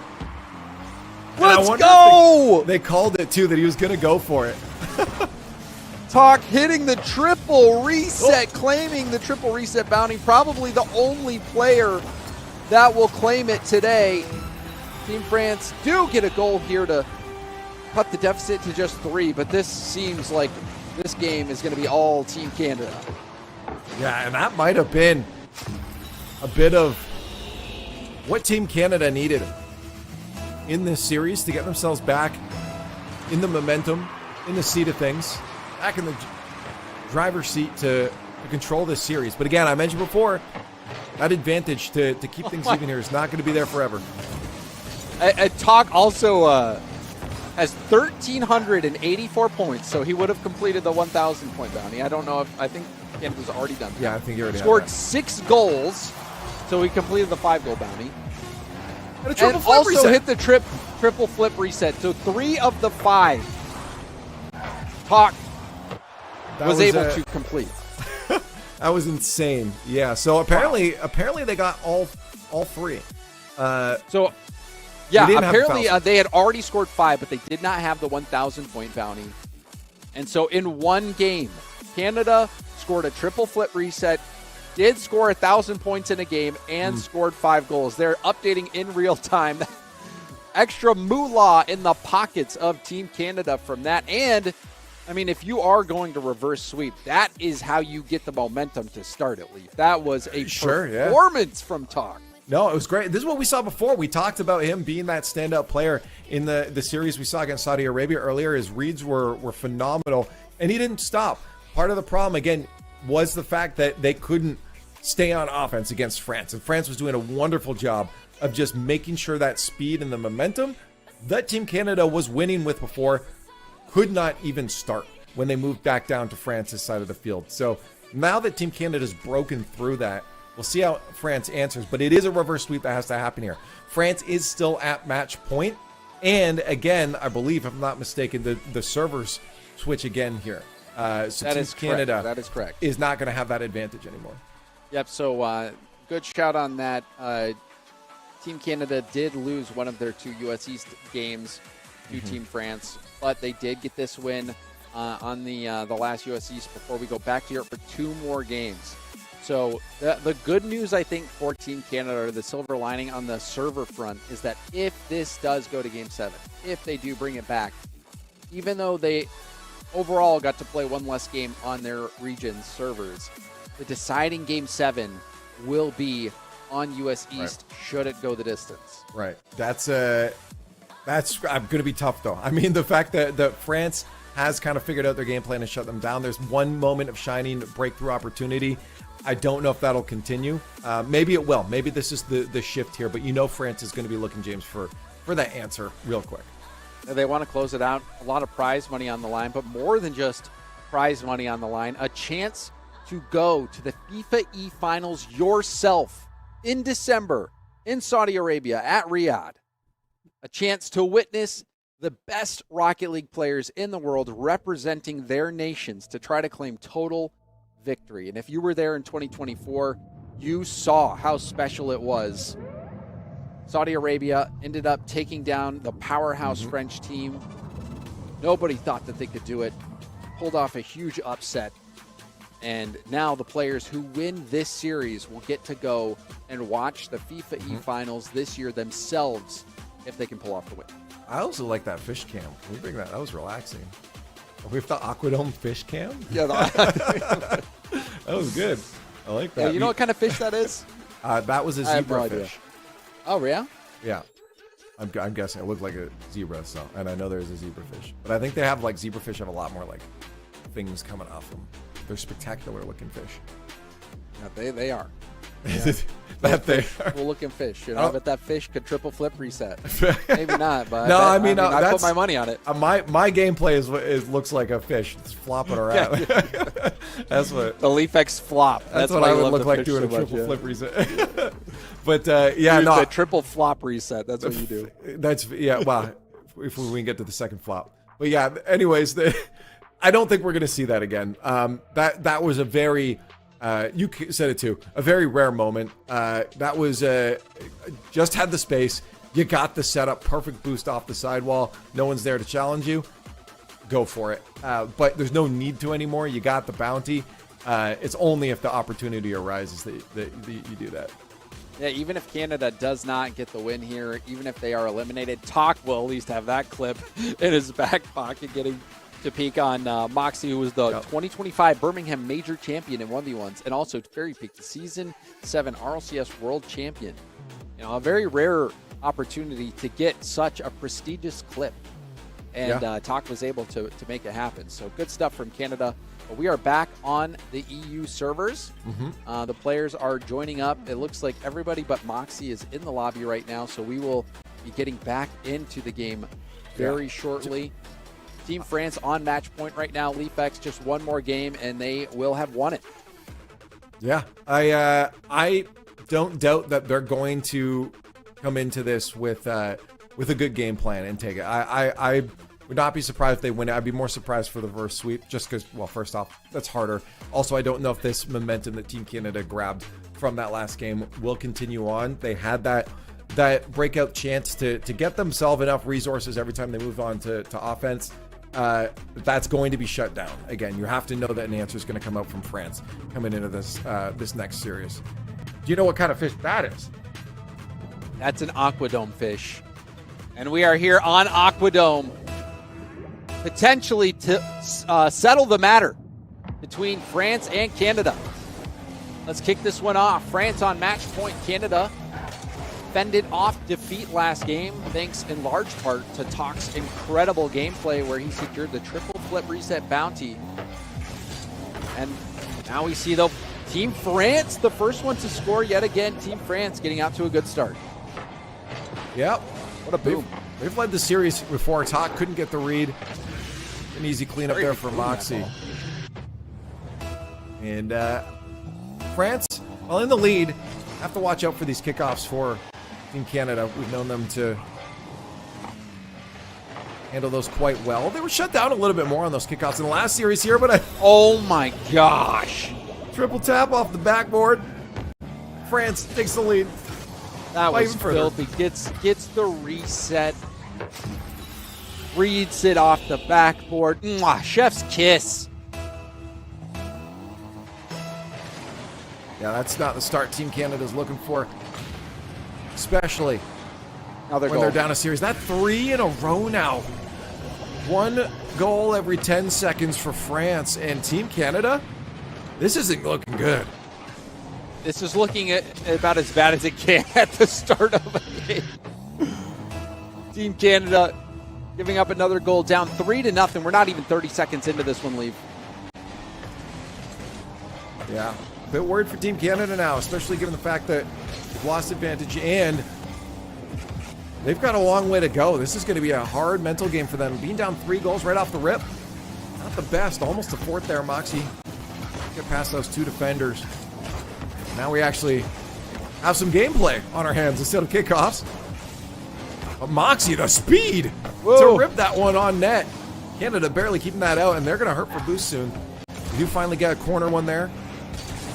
Talk has to clear it. Talk did well to get the stop with the boost, but now has to deny the shot. Does get that little tip, which prevented Team France from connecting on that. And now we see a chance now for Canada. Double tap from Talk, and that one's clinical. That's a great answer back there. Good demo, too, from Cosmic. Forces Moxie off that back wall, too, just by being present. Talk just has to go for the double.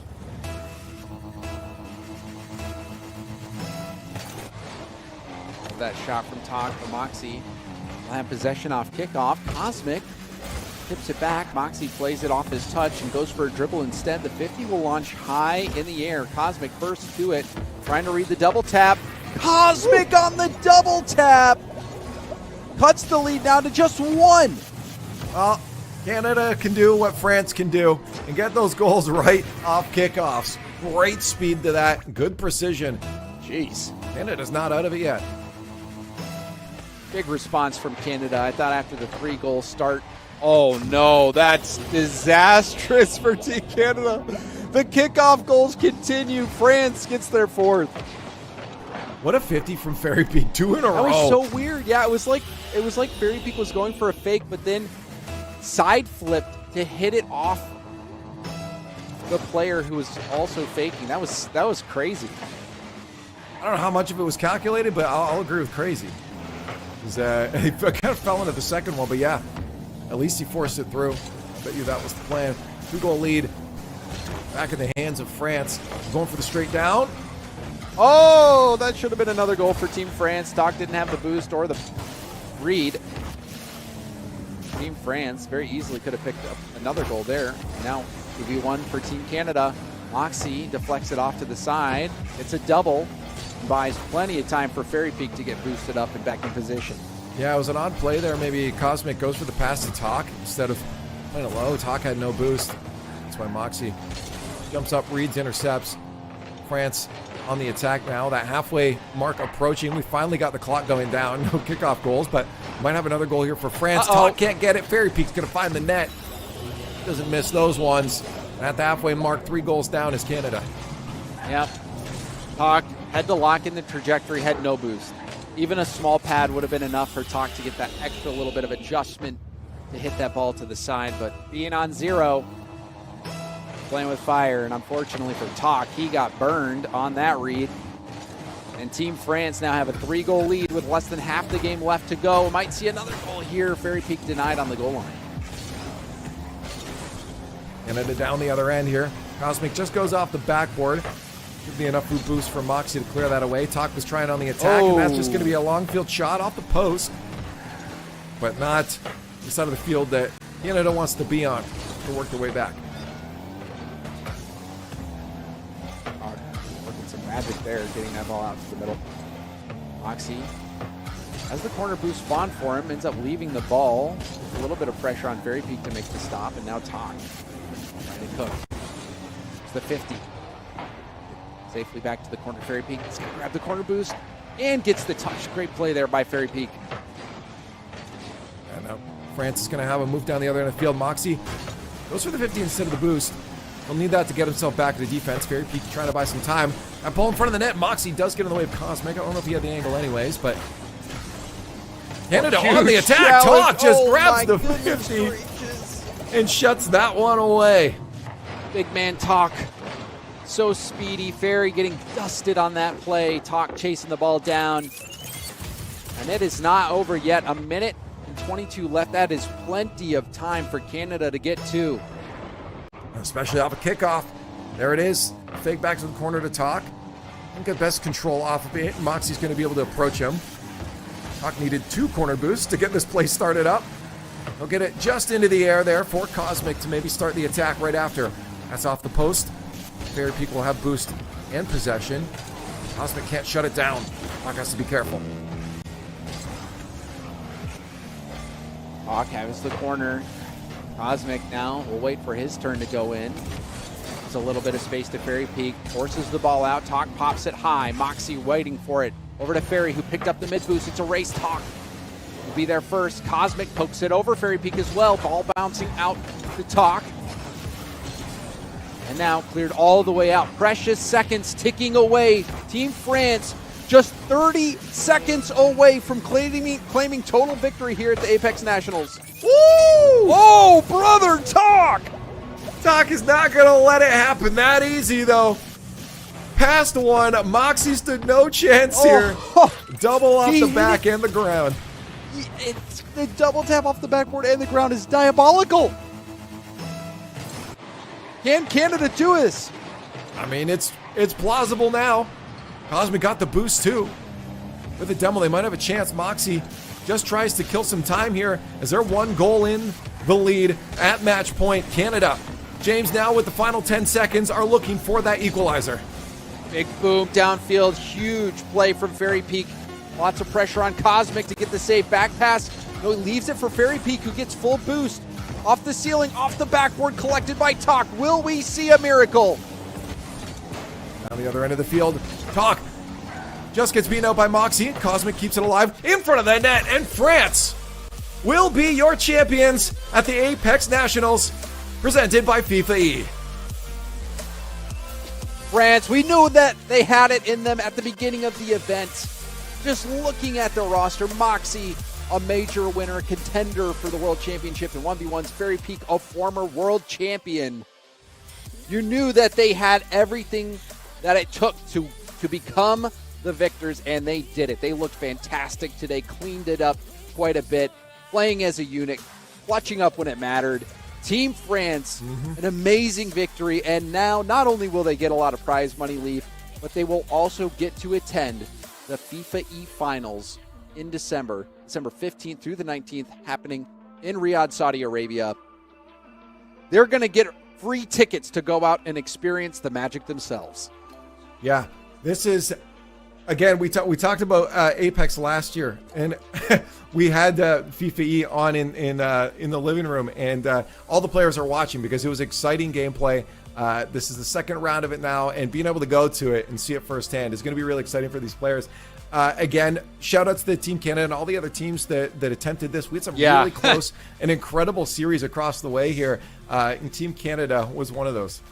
Well, I mean, I will say, even though Team Canada lost, Talk was so impressive. I think he is going to be a player to continue to watch into the future at the highest level of Rocket League. That triple flip reset was disgusting. Even that last play in the final moments, the double tap off the backboard, then the double off the ground. You don't see plays like that too often. Talk had some really incredible plays. Even though Canada fell just short, they have a lot to be proud of, but you've got to give the flowers to Team France. Yeah. They got it done. They looked so good doing it. And wow, yeah, Team France winning it all. Yeah, that's the thing. Team France, at the end of the day, they started a little bit slow, James. We saw them yesterday. We didn't know how it'd go. Saudi Arabia became our favorites. Then Team Canada shut them down today. But France, from the beginning of it, figured out what they needed to do. Fairy Peak found his space. You mentioned it. Moxie allowed that to open up, and then the two started connecting a lot better, and the mistakes disappeared. They found Team Canada's flaw, how to shut down that play style that worked so well against Saudi Arabia, and did not allow Team Canada to really get that momentum. Team Canada still looked good, but it was Team France that had that overall play, James. It certainly was. And Leaf, I think that's going to be it for you and me. It was It a will. blast casting this match with you, getting to see France win it all. But I think it's time to send it on over to do it. Lawler and Leth. Thank you guys. Welcome back to the desk. Proverbial. Wow. It's not an actual desk, but man, what an ending. I mean, you want to talk about resiliency from that Canadian team, man. Talk in particular, there's so many chances where it's like, you know what, a 50 here closes it out, and it's like that solo beat on the side wall and then the double read to play that down and in and bring them back within one. It's just one 100%. play after another to will them into a close series. Lethamyr couldn't ask for a better grand finals outside of maybe like Ferry going demo crazy or something like that to get him Yeah, out. I went to his chat after the 3-0. I was like, hey, for the content, go for a demo chase. It's like, oh, the prize money is more important to them. So they just wanted to get the close out. And honestly, that game, if they went for demo chases, maybe it would have been a better result than the 7-2 or whatever it was. Who knows? Because that was a crazy game from Canada to keep the game alive.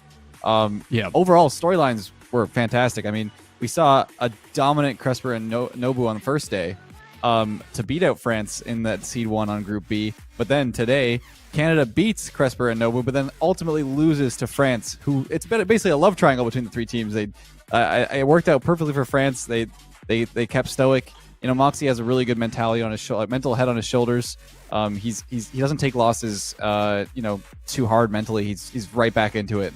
And that's the sign of a really good 1v1 player who can pull it into twos as well. And Fairy Peak's always been, doing those tournaments in twos all the way back like 5-6 years ago, and still proving to be a very solid player, solid contender.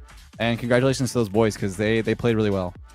Yeah, let's take a look back at how the event went down. We started with 8 teams, 8 creators from 8 different countries representing their local region, and brought that down to 4. As you guys can see, these were all of our competitors. But on today, Championship Sunday, we were down to Canada, France, Saudi, and US of A. This is how the bracket played out. Our first match, United States, France, going all the way to 5. Super close series from Chief Beef and Kevin. Quite a fight, but it is France that takes it in the end. We then drop down.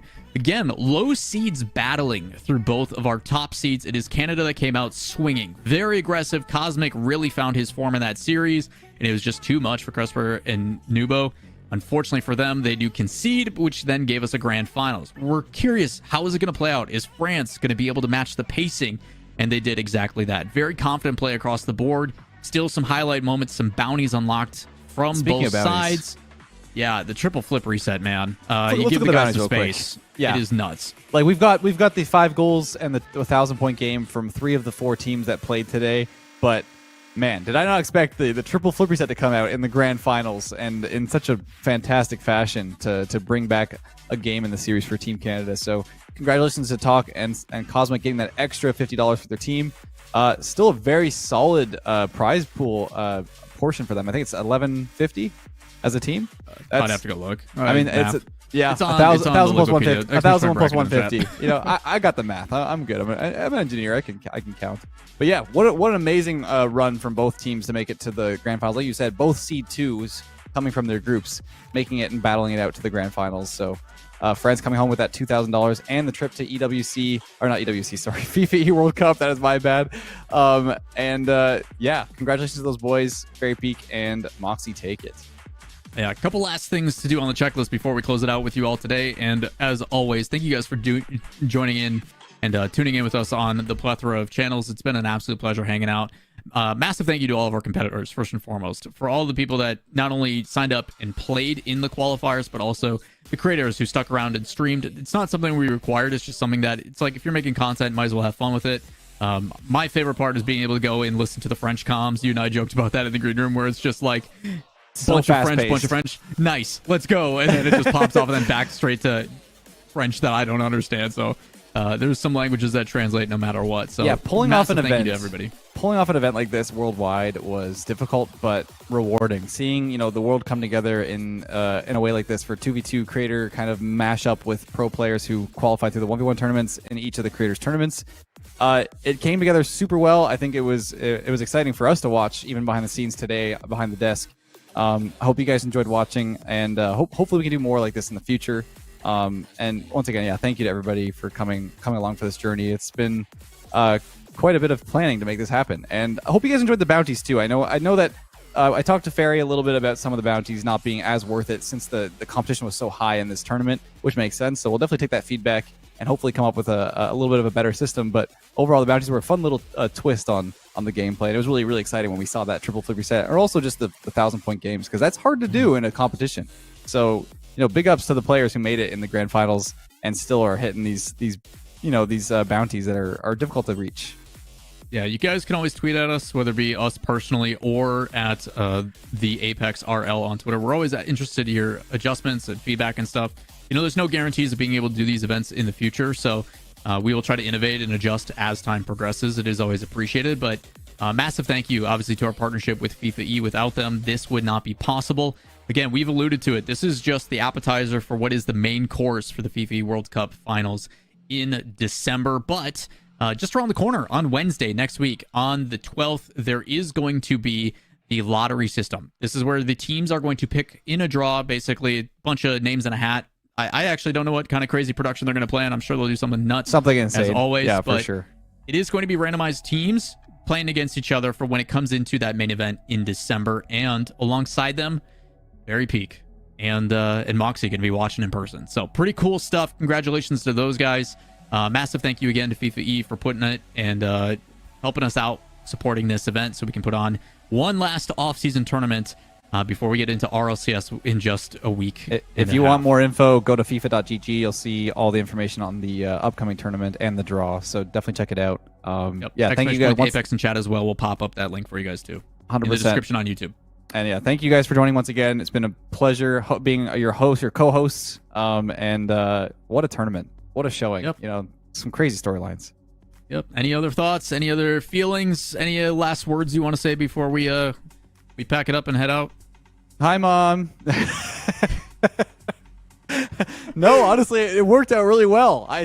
With cross-region tournaments, you never know how it's going to go because there's a lot of internal issues that can happen behind the scenes. It was pretty smooth, and all the players seemed really receptive of the format, and kudos to all of them, especially the Australian boys who played at 3 a.m. yesterday to be part of the Western Hemisphere. So overall, very smooth.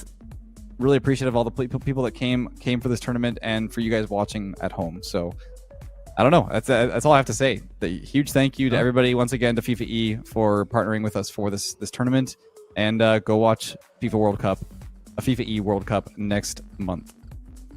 It'd be sweet. Again, on behalf of myself and Lethamyr, we appreciate you guys all tuning in. Massive thank you, obviously, to Leaf and James Bot for holding it down. Not a single mention of sandwiches today, I think. So W on that. Yeah. But yeah. Between us, production in the background, Haza and Britain, and everybody else working behind the scenes, it is greatly appreciated. All the love and support that you guys show us, as it allows us to keep putting these things forward. But with that said, the Apex Nationals presented by FIFAe has come to an end. We will see you hopefully next time for another one. Have a good night, everybody. Bye-bye. Peace.